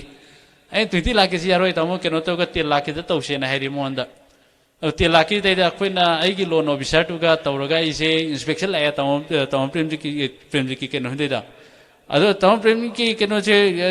केनो की मांगी केनो सिंग है ना केनो सिदैदा कोनु मांगी लेबो ऑफिस दा लायो ऑफिस दैदा ए हांदि तुम खंगे केनो जे top lim jiro se khoi gi kenu gi account kenu da so gi bank gi customer so re du ga ma gi langmai so yenge de gi ai su matam kuina tu ma pan da li gi ma pan da tu de se kun ga mari ma su le do ma pan kun mari ma le so khoi tu nong pa do mari pu sima ke tu yenge do tom film ki school pa khang ngau ba su ga se tu yenge khoi so ado sumai him to bina ma gi film jing ge kha ga de tu unique way ado akhoi ju sumai him to bi de in su man kha khang me ai sa le yenge ma gi kenu sing do ado ma gi kenu si ko nu mang da le bising ge equipment se myam le bi se kitang di kha ga kenu di oh just aina sigi feel lei bati na ta bari na fajana khang ba te to just akhoi ge ai ke banker gi kenu ma da point of view da in sum yeng kan na di khang da ma no in to kan kitang out de oi ba do sumai sum khan mai ta re ada kitang hezi ten di oi do mangon na kenu thai te lak tu bi pi ga khoi wari dum sani ba ni se ma na dum ma na stop plan pin na khoi da convince wa se yam fajana ma gi sini TV ki study yogi adai da pusal laga mana ke no to we fajana convince we khoi da sum convince to bu dai da ko nai gi loan officer chi chu ke no to re ai di startup pi ti ke no di to re ge ti khalam ne ba ada loan officer ne sar ma gi si ke no to si startup da to bi khai am na to bi ra se na ma kan na hai re do ai am kong la ko mon da wari se me am to we wari me am to da ma gi mana di hai ngasi gi program ji da di ma gi ke no to ma gi plan me am da loina hai ra ka ne na mana some policy khara mana hai mana ke no so film forum gi ke no gi khoi ge film gi ke no certificate pi ba ke no du gi ke mana president la ke no ma su pa en hai ado ma gi policy do ngasi lau to ke ne ha de lau ti lau thoro tre ngasi je policy che ba ko adu ma policy do kitang unique tu oi ba aingon da ma dum aingon da convince no da aingon da dum convince to ke ma ji ade ai ne pi ge khole ge tamo smai to ke no to bani ko pren si gi mafam ji nge ka na ko na dai Manipur gi ke no si gi si startup ki scheme ji dai da to ra ka ke no to ga la hum phu gi ke no ne project ne ma gi se do subsidy dum 30% to ra ga ai to mai to ga pi gi bane ma gi ke no se tamo prim gi se adu mana adu gi matam da ai wari sana kana man hai ma masaji hujik to kana hana ke no to we na hai non veg aram ga non veg ka se ma gi si gi dream ne hai ma gi ko sigi dream se fulfill tau dringa di man non veg su sunga saroi na do ngasi se ma sa do ra saroi de khang ne do inauguration ne to re adu ke no to ka do ngasi gi dam ne ma ngasi de gi di sa ne da ne ngonda si se na ma gi ke no mo re just ai ga theng ne ro pi ke no dai da adu akhoi gi Manipur gi context dai da ke no to ga akhoi gi banker sing gi na ke no to ba hoi ge honorable ke no na su minister na su me ama hai bi ra me ko akhoi gi PMGP ki scheme gumba te scheme gu da banker me am na subsidy katang pi ga to pa loan pi da ba sum me am su do sina ke no gi akhoi gi government gi side om de gi adu ga ke no gi industry gi side om de gi ke no yeng ka na di si gi perspective da de tum yeng ba bing na ke no to na ai asam ai na haje sing bing na loi mak chum me hai bom ti na ti si gi ke no si dei da ai hana so Imphal ran so ai sei ni gu ma lai ra me ado ai bank manager na to le sei Delhi adagi ke no Lucknow adagi Visakhapatnam Dibrugarh ai Guwahati ke kai me am thok to re ado ai ge career so almost 14 years mung the ke no da bank loan department si dei da tum lai rak pane ole ka ne da khoi na so ma pa na theng na ko si khoi Manipur da theng na ko si ga ai still uji pata khoi ge Manipur ge PMGP gi scheme gi ke no ma su beneficiary me am so lai bane ngon da ko startup gi su me am lai startup gi su si ai amani pire tamo gi si pire de gi topa ma su khoi ke no to airport ta ke no to ga moi gi su tum pire sidai ai ke no subsidy ka tang pi bo ko bai ke no to bu na te fajana ke no monitor ga hai na si gi unit si la ka na de almost ai more than 10 times ai la bu ne ai ke no to kana tamo de ngang ne tamo si na am to de as ke no to re na mang che gi march ki 25 to de as government gi ke no to dam ni cha chimmi sa sa ada sa kadam ni adu de subsidy pi ne khone na ngon da pressure to ga ai pi ri ke no si sanction ne ba se ke no si to ko march ki 25 ti de da adu lak ti ba adu to mai na ma pressure to sing ai to re to ai loin mak ti tum ke no di to re to ma inauguration to ba se e thani mong da loi ni tha hom da loi ni sar adu du an to man to ba sing ge to ai na dum ke no di to ba sigi inauguration jo adam ye tho ga tham lai ram ne ba ai na any stage ai na lol pa lak tara ma ku lama ai disperse ro ka nei da ai la ga ai dum giang ga mai season ari pra season na da bra de ke bill do tamo piro au to yam close di monitoring to ro ga to ro ko ni ba adu mai na ai ke no sing de da Manipur gi startup scheme gumba de ki PMGP gumba sarkar gi sponsor scheme jing ai adu mai to dum khaga dum mai na support dum to bole ai PMGP da mang chei da dum ai khara dum support to je to bo ma tam da mo na lak ma tam ji da ko banker ama da fajana project kami ke lai ngon ko mang che hita keno da lai muisi keno to bone na hai benefit ke tu ke hajar ho ke to moi lakpe da sare keno to tu ne na stabilizer ke siam mani khopne de atu keno to kana we electronic part me am siam mani khopne hai to na lo de lo ne mong che ka no hoi lo ne mong da hai re ma keno to atu nang kari do tu no we nang siam me chi siam ba che keno to phare ko na adu si ga ina no ne lo pa lak tara pi nang lak tara sin nang ke do tu no hai sir keno to ka printer keno ke printer ke cartridge khare lei tu ne khare ai sin nang kaya no keno to bus de sare kun lege dam ni ki lupa lakta sine nang printer mi cartridge sama ke moment lupa lak kya no keno moment je kya no hai cartridge sama moment lupa lising mari ne mari to kun lere ga di lupa lising or fu khata ne nang lupa lakta to na kai le tu ne to banker mai na just ai na yes banker mai na ina hujiki project se mana pi ba project me am je wai moi na khang bana ta bi na project to 100% teli mu te oi roi ba teli ma oi dra su engona la kan nei da e po to si sina chmai to kan loan na si singadam ni adu du ga si nga sina income du na si ma la kan ne do banker sing gi da khoi ki lai ba manipur da gi huji beneficiary ke me am sing na khoi banker sing na convince to ngam de ba ngam de sing ha kan adu mani ekta to re ba mi nga se la ni la kan haira ni to kan na biang gi case to pio ko ba haira ni loan ko ma se loan je case pi ra ga di keno da mana fund do khoi na kai de utilize to ge se khang ro banker mana ado pesa to pi ra ga de khoi manipur da yam tong na ai loi mak to hai ba na te ko mayam loi mak si de loi mak keno to ga sing to we ko la hai ba na te to ri sing ye wa khoi na loan je pi ra ni loan je pi ra income kitang la kan nei da keno to ba gari he le shala ko ba de ye yum me sa jala ko ba kitang ma gi keno to business de kitang chaukhon na ba ge khoi adu su to ko na hai ba na te to go da ba ni ko ma gi keno di matang na do magi live income to na just 100 lakh an da 100 to the expense ora ga di karino my business na after 5 years matung da kaimba problem am la yang khalo kumai na keno to guni magi do kumai sustain to guni du ma keno to oi ma 100 la income no da income da 100 lakh pasi ma kenu ama de 30% 40% at least 50% la ma di magi business su sakhot na ba da invest to bio ba adu invest ora ga di man ju bank di phajana piro ham te bengi ke no hai si ke na te banker ma hai je bank hai si public te ki ke no me am jo paisa me am jing ya khoi na lo ra ga saving do be current account be fixed deposit be me am jo khonga la ga khoi na loan pi u ne ba akhoi di ti loan pi u ne ado loan pi ke da se loan pi ra ga so ai na pi ke da se moi da ke no to ro pam ni sang ye ba ma ngi income da kyam lak te no man pi ba ngam ga ngam moi da ha do ado akhoi ki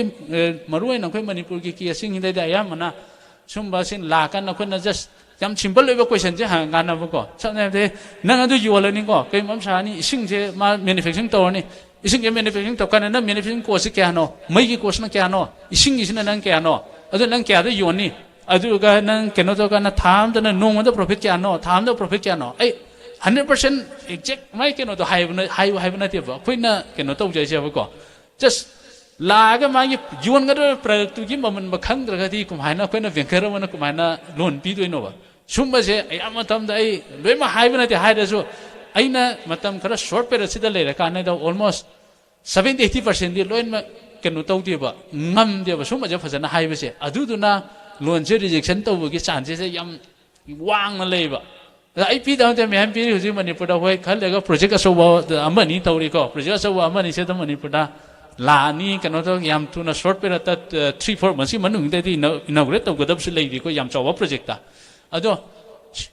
akhoi na haining ini mayam na to kana sum mayam basic we ba knowledge sing je phajana kenu to ra kana khallaga mana loge ha ga di e poje ma to kana da adu ki machine de le ni machine je kaya pi de kai de gi no de kana supply le khole su phajana adu ki knowledge su to bi ra ga e sumaina sumai to ni khopre no to ra ga income na du la kana to ga phajana convince ro ga de lo ma pira kana ba bingi ke no lo ma te hai roi banker sing gi da su loin ma ke no to we have na te ko ado mayamam su loin ma 100% na to se 30 ma 50 ma 60 ma 50% 60% ke no manager ma ne fa na to mai convince ro kana dum pira kana ba adu to bang am da gi ne ya ma ne lo ma tai tai na ba na te ko gi ke no si da su loina ke no di to ri ba ni mayam bengi ke no banker sing ina su khara kitang honest we na su kitang to bi bom de sang ya adu ma lo ma ka dan to hem te mayam ma sumaina towning ba mayam amsu le ba manager do adu na mayam da ai na je ning che manipur ki context dai da phajana ke no to bi ke ha ga di sumba due diligence adik sumba basic knowledge ke no ke je phajana ke no to bi ra ga waina bank da loan apply to ding da han na summa mayam ning ga waina la ga ke no to bi ba adu ga di being a mother convinced of the Vani, the convinced of being the work, Kitan was convinced of Caneva. And my convinced of the Ishala Yang and the Kaitan Cotton Yang and Nico. Present over the Vagati, I thought with me, I'm Jodum, cannot talk Jericho, supported them to Jericho. I don't see now quickly, I experience when Manipur can do Jericho. Bengara Moina, can hit or Canada, quick Bengi. Leva magi industry is the socket ke hire gati. Mi loe magti government na loe mag thabak pi bading amana ti government na pi ke 5% na 10% na mangai pi ke pi da te di ke su pi bang amana ti do leva ma socket ke hire gati magi entrepreneurship se yam lei ke dam ne ba entrepreneur yam lei ma pham ne ba America da to edum America da ka to ri me am jing ti leva Europe ki socket chokolo leva me am jing ti loe na moi di ke no ata ne ba entrepreneur speed me am na loe na government ki ke no di yam fraction gata ne lo ke no da su tolo hairo ke no na private sector da pi bo sina me am de he le ba ke no da di mapan gi euro ko ma ke am da di do moi gi chakole le vaccine ge ya mana moi gi bank na pi ri ba loan si de do ko gi credit deposit ratio na male lupa sam gi deposit sina lupa sam ke no de gi customer de lo ko se deposit se lo ka nai da mapan gi le vaccine da di lupa sam de gi hana loan pi thwe ba mapan europe ki country de do india gi da su si gi city ratio se dum chawe dum manipur gi na yam na pi adi even ai gi branch ba ta ne ali akoi ke no da 60% ma ke mian de le ado manipur gi na 60% jau de on an average de da do sigi poche wang khalak pam cham me sigi poche na wang khalak tring ngai di entrepreneur yam na tholo oi adagi ke no da laibak tu gi industry do yam na saukhat loi si ma myam wa ke no ma saukhalak pa ma chang ye ko ado sigi ke no sing ya khoi na myam saukhalang ge kholang ge hai da ga di ke no si to ka na da khoi na hai ba ke no myam sing do beng na ke no to ba khoi na reject to ri sigi maram sing rai ja ha ja ga suma myam sing phaja na to ra ga lao phajan to la pi ra ga di beng na su dum swai da na pi ra ka ni swai be khoi beng na su adu mai na ke no di to ra ga di mayam am thola ga di beng na mathem ba di hen na ke no to ga saukhat pa hen na ke no to bo we ra ka ni ado si ha ga hai aroi be da ke no to ba ai na hygienic ma se tamo prem gi film city se ke no to ba si dei da ai gi beng na su dum ai finance su dum to jari finance dum to ba si dei da ke no na mayam akoi gi si da tin biri ba ke no to ga akoi gi film maker film producer sing adi gi director sing the film ga mari le na mayam sing khina tamo gi akoi gi film city gi ke no si dei da use to bi ra ga phajana ke no to ga hen na saukhat pa de gi mai pak pa o hen ma ke no da mathing pang biu adu ga akoi gi so bengara moi na akoi jo finance o ka na akoi jo ke no mai pak gi ke no si dei da ma gi journey si da saruk ya ja ge har ga mayam pham da si ha ja ga illusion ja ge thank you Pagachari Sir Sunkam Prem Kumar, Senior Manager Indian Overseas Bank, Imphal branch na yamna phajaba warol sing thambirami sigi makha tarpo matamda ngasigi thormasigi guest of honor gi phampam lang de lengsin biriba kai khamna jariba sir Sri Thangjam Arun Kumar, Honorable MLA Wangkai ASC aduga President Maniwood Club pu wahi mangataran thambina baga hangchari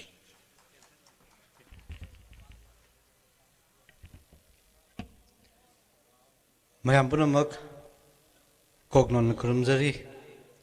adu ngasi Kangla films gi adugumba history koiba Kangla mini film city sangabagi thorumda da is the lengthen binun lebiramba du sarkar gi madi masagi chin mana maram oraga apamasi thadokna lengbi khraba nasigina chief guest on election biramba to doing dong ni kai kumnejariba Sri Tongam Bishojit Singh, Honorable Minister for Power, Forest, Environment and Climate Change, Agriculture, Science and Technology, Government of Manipur bu ahan mamata dikai Khunou cheri loinana ngasigi thoramasibu preside tobiriba mingone panjarabda Sri Laimayum Uchekon Sharma, Chairman Film Forum Manipur kai Khunou cheri loinana ngasigi thoramasi the special guest in election biriba Sri Chungkham Prem Kumar Singh, Senator Manager Indian Overseas Bank Imphal branch kai Khunou cheri loinana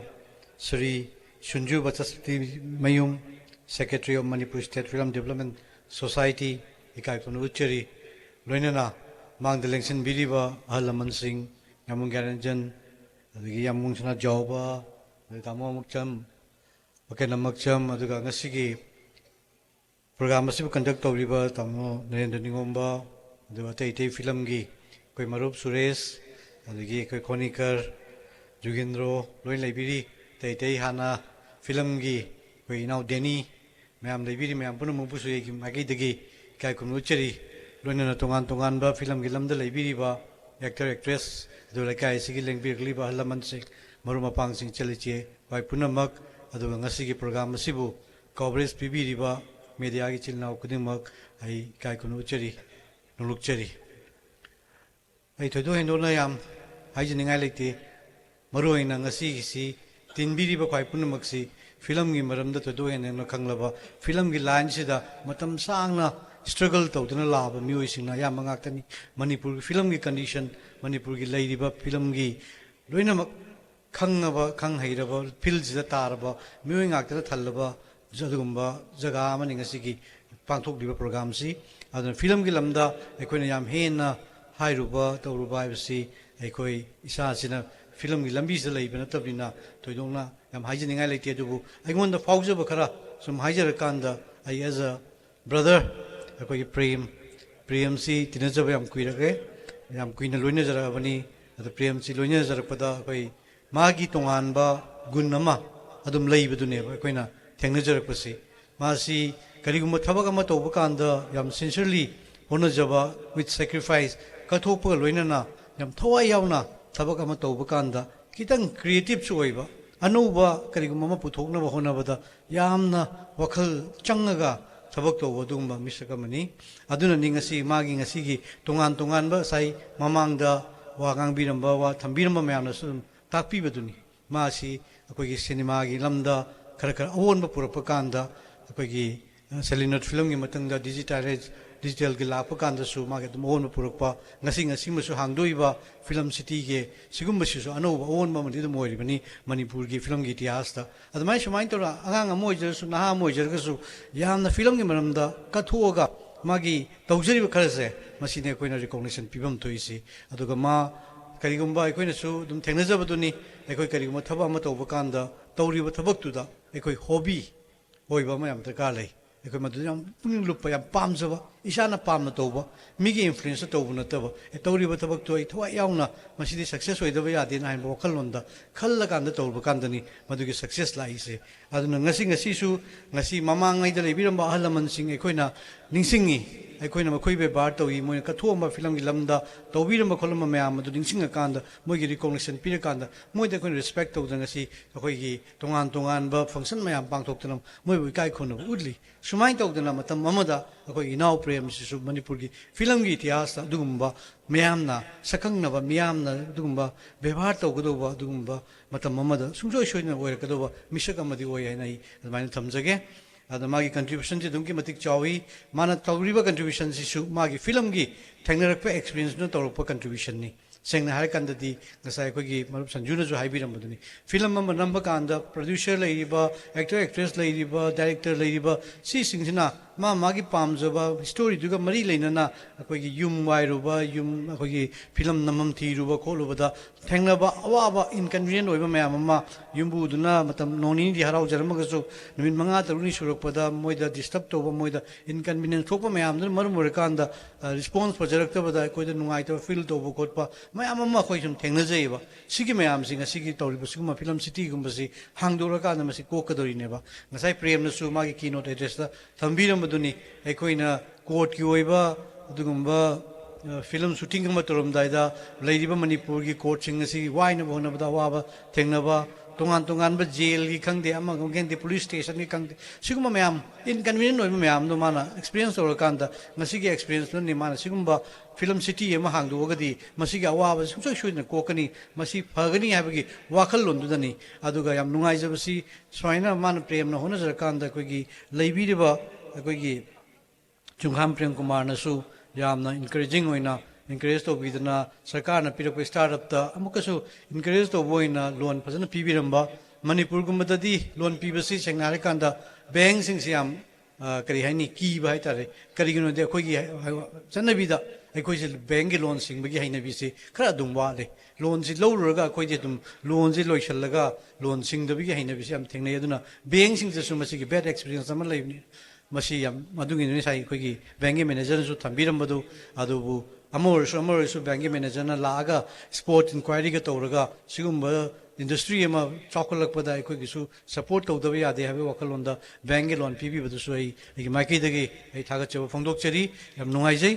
अदुना अखोइ तौजरीबा industry तौजरीबा business तौजरीबा enterprises तौजरीबा अखोइदी bank के मतेंग याउद्रदे अखोइदी success होइबा ngamde bank का public का चमिनगदौनी bank सु public लेत्रगदी bank सु हिंबा ngamoi aduga अखोइ public सु bank के मतेंग याउद्रगदी कोइ चाखोतपा ngamoi adu bank का public कदी याम मरोइबा रिलेशन ने लेनरिसि aduna बैंक हिंगिसु पब्लिक ने हिंबनी adu अखोइ पब्लिक सिंगना इंटरप्राइजेस के मरमदे इसागे पैसादि लोइना लेबना तमना लई हाइगसु पुथोकपा यादबा मयामसु लेबनिना मसी अखोइगी बैंक की मतेंग लौरगा तो ngakni aduna बैंक का पब्लिक के सिदि मरुइ ने तमजगे aduna siguma tanjada बैंक ना siguma इंडस्ट्री में निखलकपदा मरुइ ने फिल्म गिदा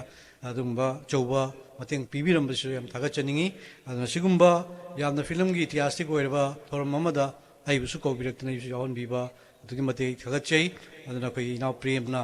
तौरिजरिबा थबकसिदसु लैबिरिबा मणिपुर की फिल्म दा थवा यावबिरिबा लैरिबा फिल्म की actor actress directors producers ma'am पुनमक्सु सपोर्ट तौबियु अदुगा फिल्म हाबिसना कोइ ख्वाइदगी मीडियम दा अखोइगी करिगुम्बा मेसेज अमा संदोकनबा होनबदा ख्वाइदगी लाइबा मीडियम हाइगदि फिल्म सि होइबनी अदुना कोइ फिल्म चाखोलनबा अदुगा अफबा मेसेज पिनबा समाजदा हाइबसि अखोइ खुदिमकि यामना दायित्व चावबनिना कोइ फिल्म सि चाखोनबा होनबदा कोइ खुदिमक दायित्व लौसि अफबा फिल्म पुथोकनबा होनसि फिल्म अमा फजबा हाइबसि यामना चंगे हाइतरे वेराइटीज में आमन पुल्ल कांदा फजरकनी फिल्म अमाजे स्टोरी फजब ताबनी डायरेक्शन फजब ताबनी एक्टर एक्ट्रेस ने फजना मधु उथोक ngam ताबनी अदुगा कोइ मणिपुर की चना बिदे सुदुम फिल्म जे इसै यावरिना इसै फजब ताबनी इसै मयक फजब ताबनी सुर फजब ताबनी इसै सिंगर फजब ताबनी सिगे मयाम से लोय मिक्स तोर कांदा दुमा फजब फिल्म दु अफबा गुड फिल्म फजब मैसेज पीबा अदु फिल्म अम पुथो कांदा ने कोइना मणिपुर सिदा फजब फिल्म में हम लाकदुसी अदु फिल्म चाखोलपगी मतुंगिना सिगुम्बा सिटी से चाखोलकदोइनी अदु कोइ सिगी खुदोंग चाबसि लौर कांदा कोइ फजब फिल्म अदु याम लाइना फिल्म पुथोकपदा पैसा हाइदी हौजिति लागा मफम सिदा फी खर तीरगा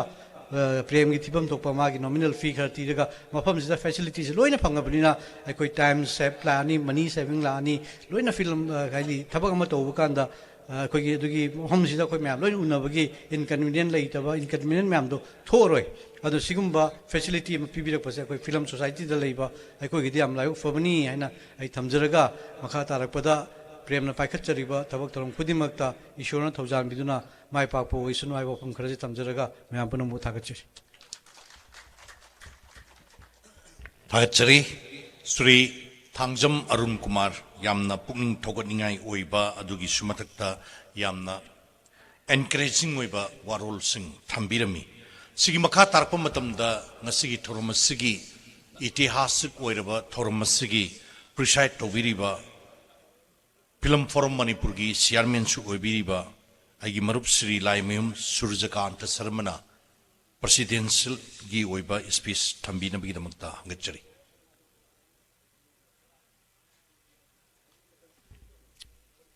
लेक्शन बिरिबा पुनमपु आमा मतरी कोंगनजरी कांगला मिनी फिल्म सिटी असे हांगदोपगी फॉर्मेट फंक्शन से दाइज लेक्शन बिरिबा ngaki mamang de lection bilamba ngasigi chief guest thongam biswajit honorable minister alaba guest of honor on election biriba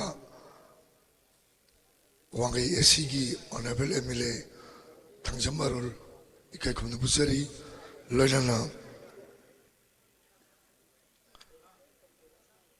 loilana special guest election biriba Sumkhang Prem Kumar Singh senior manager Indian overseas banks kai khumnu busari loilana Manipur State Film Development Society की secretary Basaspati Mayum Sanju Salam kai khumnu busari Mangdelang Jan biriba alaman isinaw marumapang pulma subsan jara kai khumnu jari यामन नुक्सिबन हुइने ngasi hange mapanda sapada Manipur kai film facilities lay kari equipments lay kari light lay sound system camera kari lay amadi khumdore boje Manipur indoor shooting studio amadi lay masani haina khumagi pangal lere tabudubu saibanate Manipur chaliba film gi masat che producer che sidigi haurga isa su producer singna crew member mayam je sangang bu pitang inde sangang bu pitang inde tomba to bine haragadi momo sok sok le pise sigi culture sina studio namaga set sarga film namni sai thaja bkhare wale ani mai mamogi makhuragi yum leiri studio de sina parena mi mahim dun namse laga khala bahura dum leigini sai khra sangini karigino studio amda lagba mai basel ama leini hada Lairenpat setu nangu dum nate ai gi story na demand to poto screenplay da sumba ka sumba tonglon mapan hanga ga jangai tadi suba ka da ai wonde attack to ri ga screenplay da yaudu ni adu studio de namna boy wale hindi film darga Johnny Mera naam mai film drida hindi palena waro bi gnu athing mene su saweno hai da ya da studio gi batang da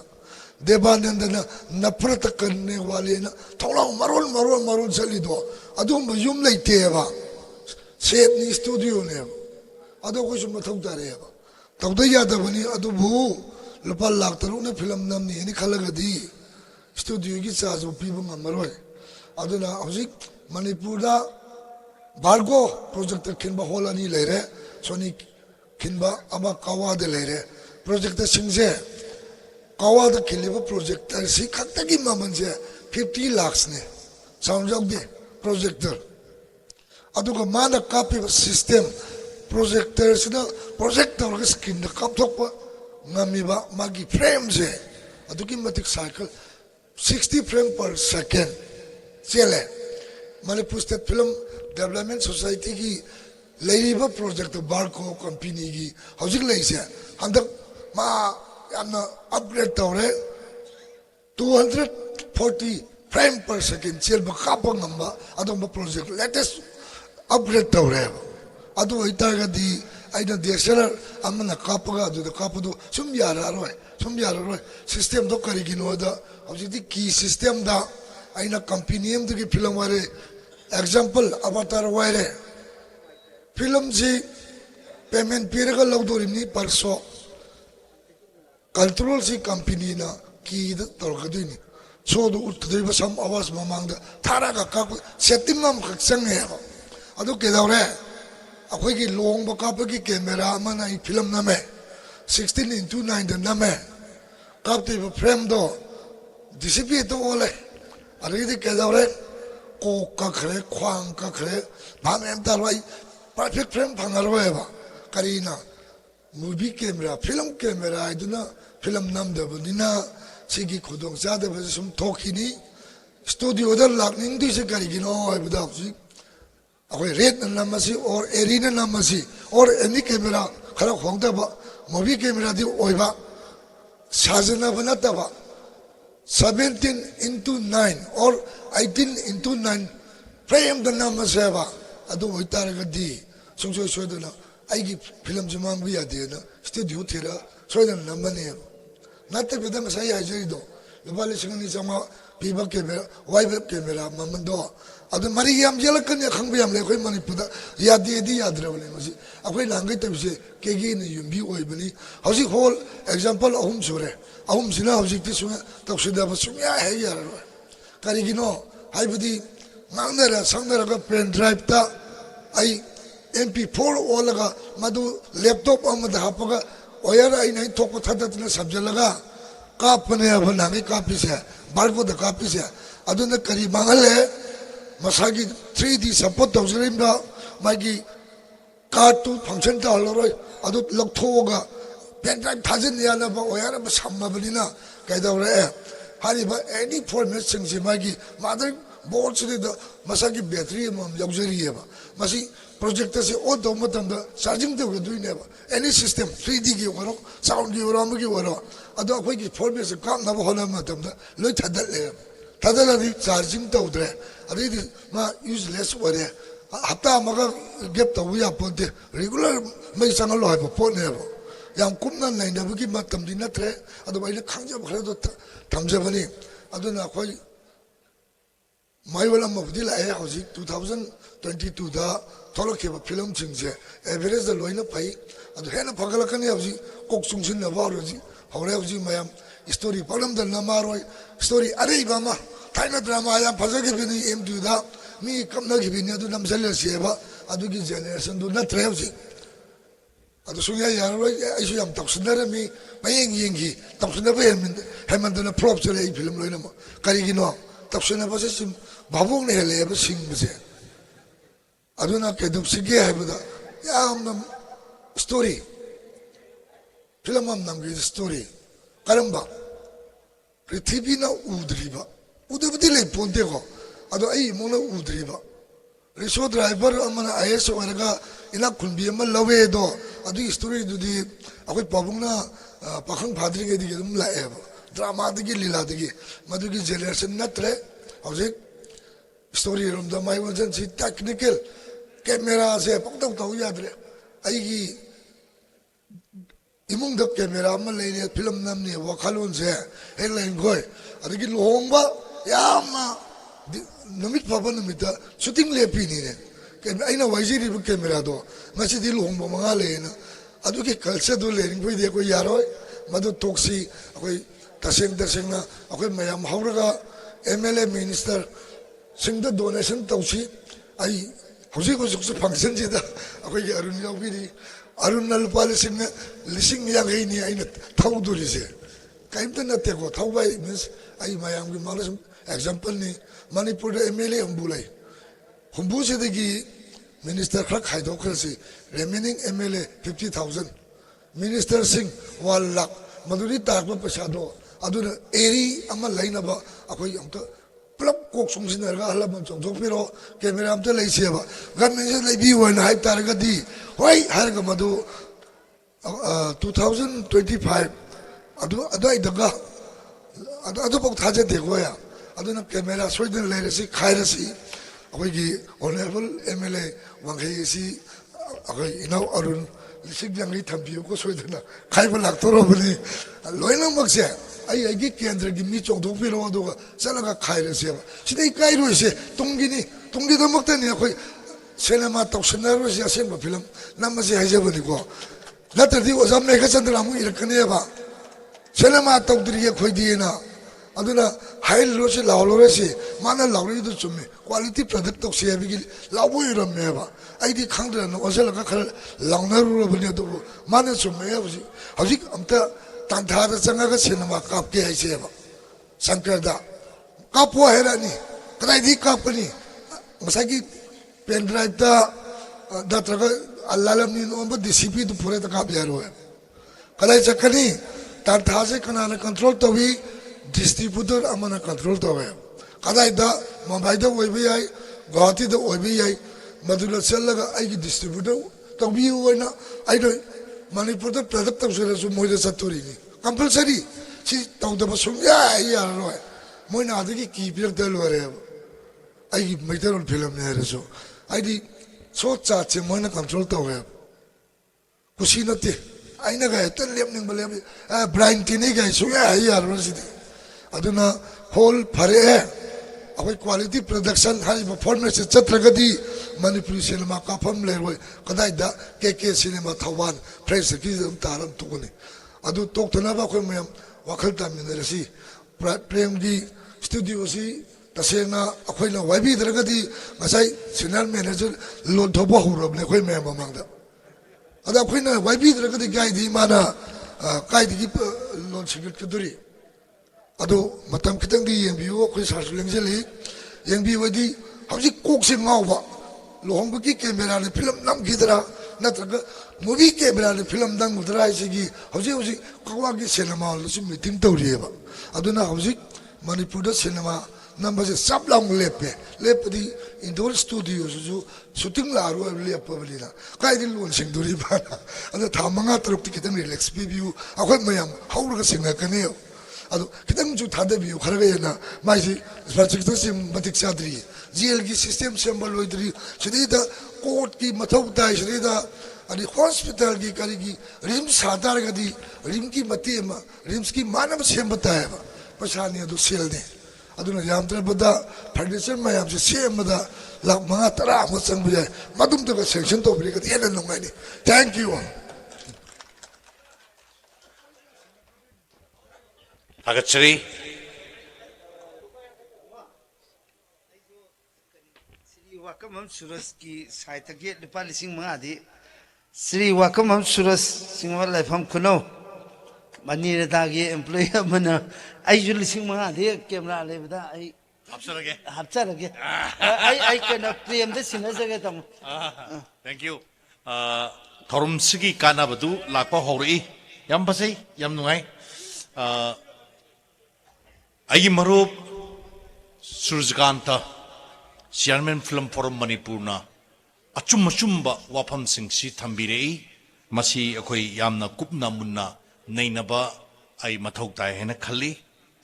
Sigi Akoi Thorum Si Ahan Bagisi Tankak Ani Tonale, Akoi Zingasi Thorum Se. First session da Akoi inaugural session Neaduga, Anisuba session da Akoi entertainment gi Yamna Nungai Thorum Singh Lady, entertainment gi program si Masi. Kari haiga da gaya koi arrange program aman natti masi khuda ki oiba yamna nungai ba yamna surprising oiba aduguma program ama soidinu oigani haina ina thajajai marka sida loisalam dai sidaida koi senior manager na su haibiramba loan si piba madi lowa anigi tankaki procedure makan satharpa matamduda wahang pakhum taunagiba madudaida kari hage promise haitare just like a promise madugi wapam singdu yamna section na thamna kibadugi pot adu ngasi laukthokani laukhoiga na ngasa haina gibadu aina su hangjare premda ada magi wapam khara leiri wapam si khajiktang mayamda thamjana bagi tanja du yam tenna pijage premjit naroibam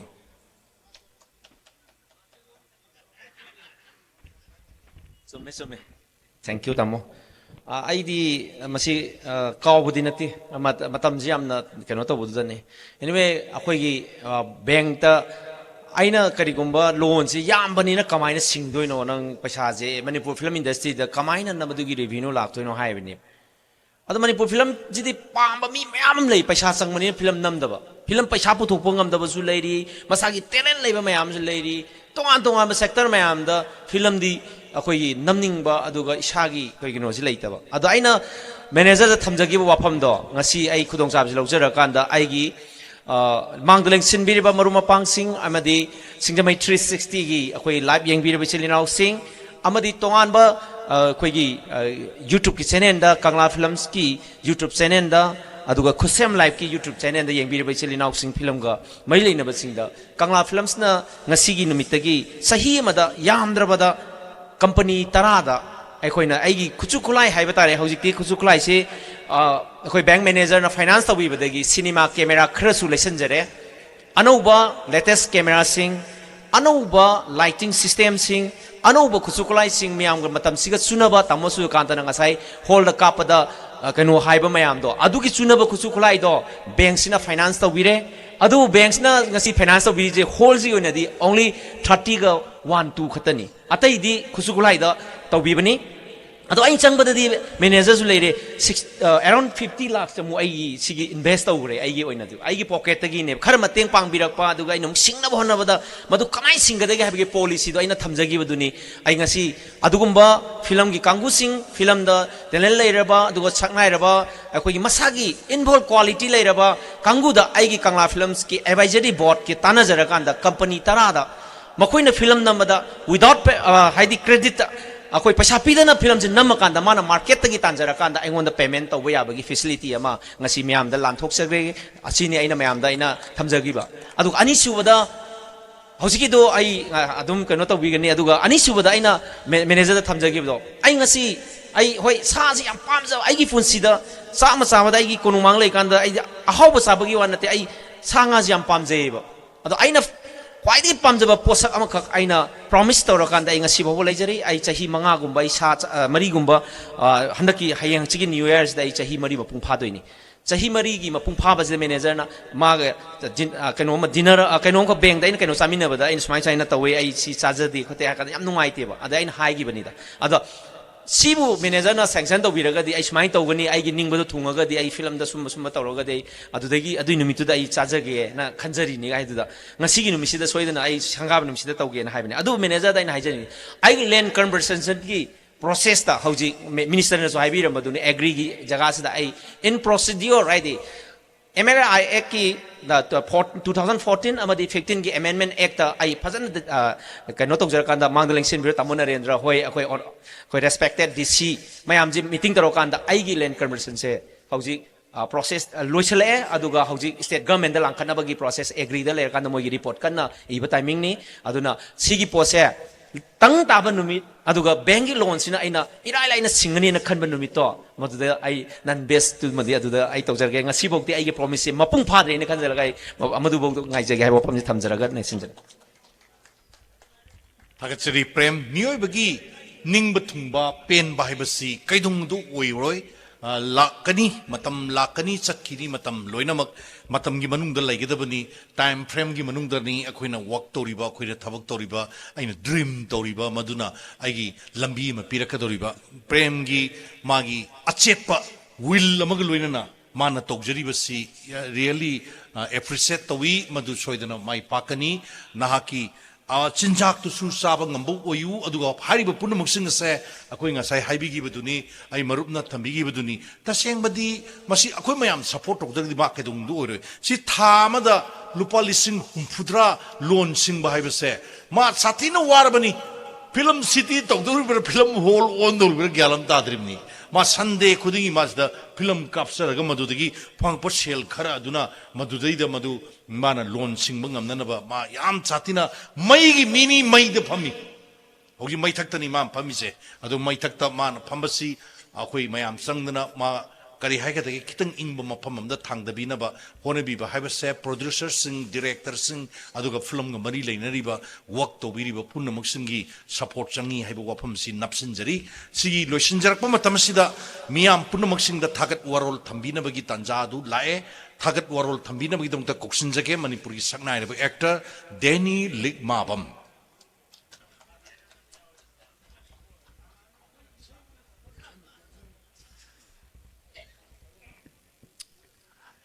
han muktada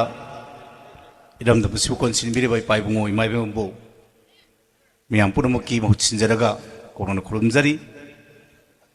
ani subada maruwaina manipuri film da thawai ka thol tuna laklaba maruwaina thomi sing nasi lengsin biri ba khwai punamak ikorona kurumjari thoido hendokna yamna sangna masi matam si ahanba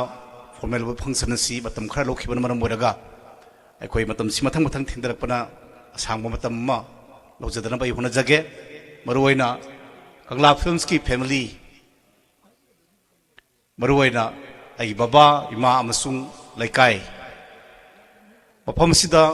ai punsi su ahanba horopham oikiba mafam ni film gi sangsar sida asi ai tamo prem gi mangla nama mangphauna hanbirba maruwaina magi family maruwaina itaima hanana thagachaba phongdoksari ahanada do ngasi maruwaina Manipur government gi asoba thawai lobiri sing maruwaina honorable minister MLA film forum gi azuzimak president gi chairman gi phampu biriba musijaraba khoi goza musung bank ki musijaraba gi manager senior manager musung print and electronics media gi chinau sing lengbirakli ba ngasi thorom sibu thawai hapiri ba khwai punamak amasung masi matungda miyamgi ngahak awapo thanabagi asoba thawai lobi ko doriba ngasi gi orchestra gi sinau sing singer sing khwai puno pusubun jaraga miyamgi achinma matam puno kai thokpiraga thorom sibu mapung phan nabagi dam lengbirak khwai puno makpu thaga jaba phondok jaba loena ai batang sita tension jari thagal warol thank you very much.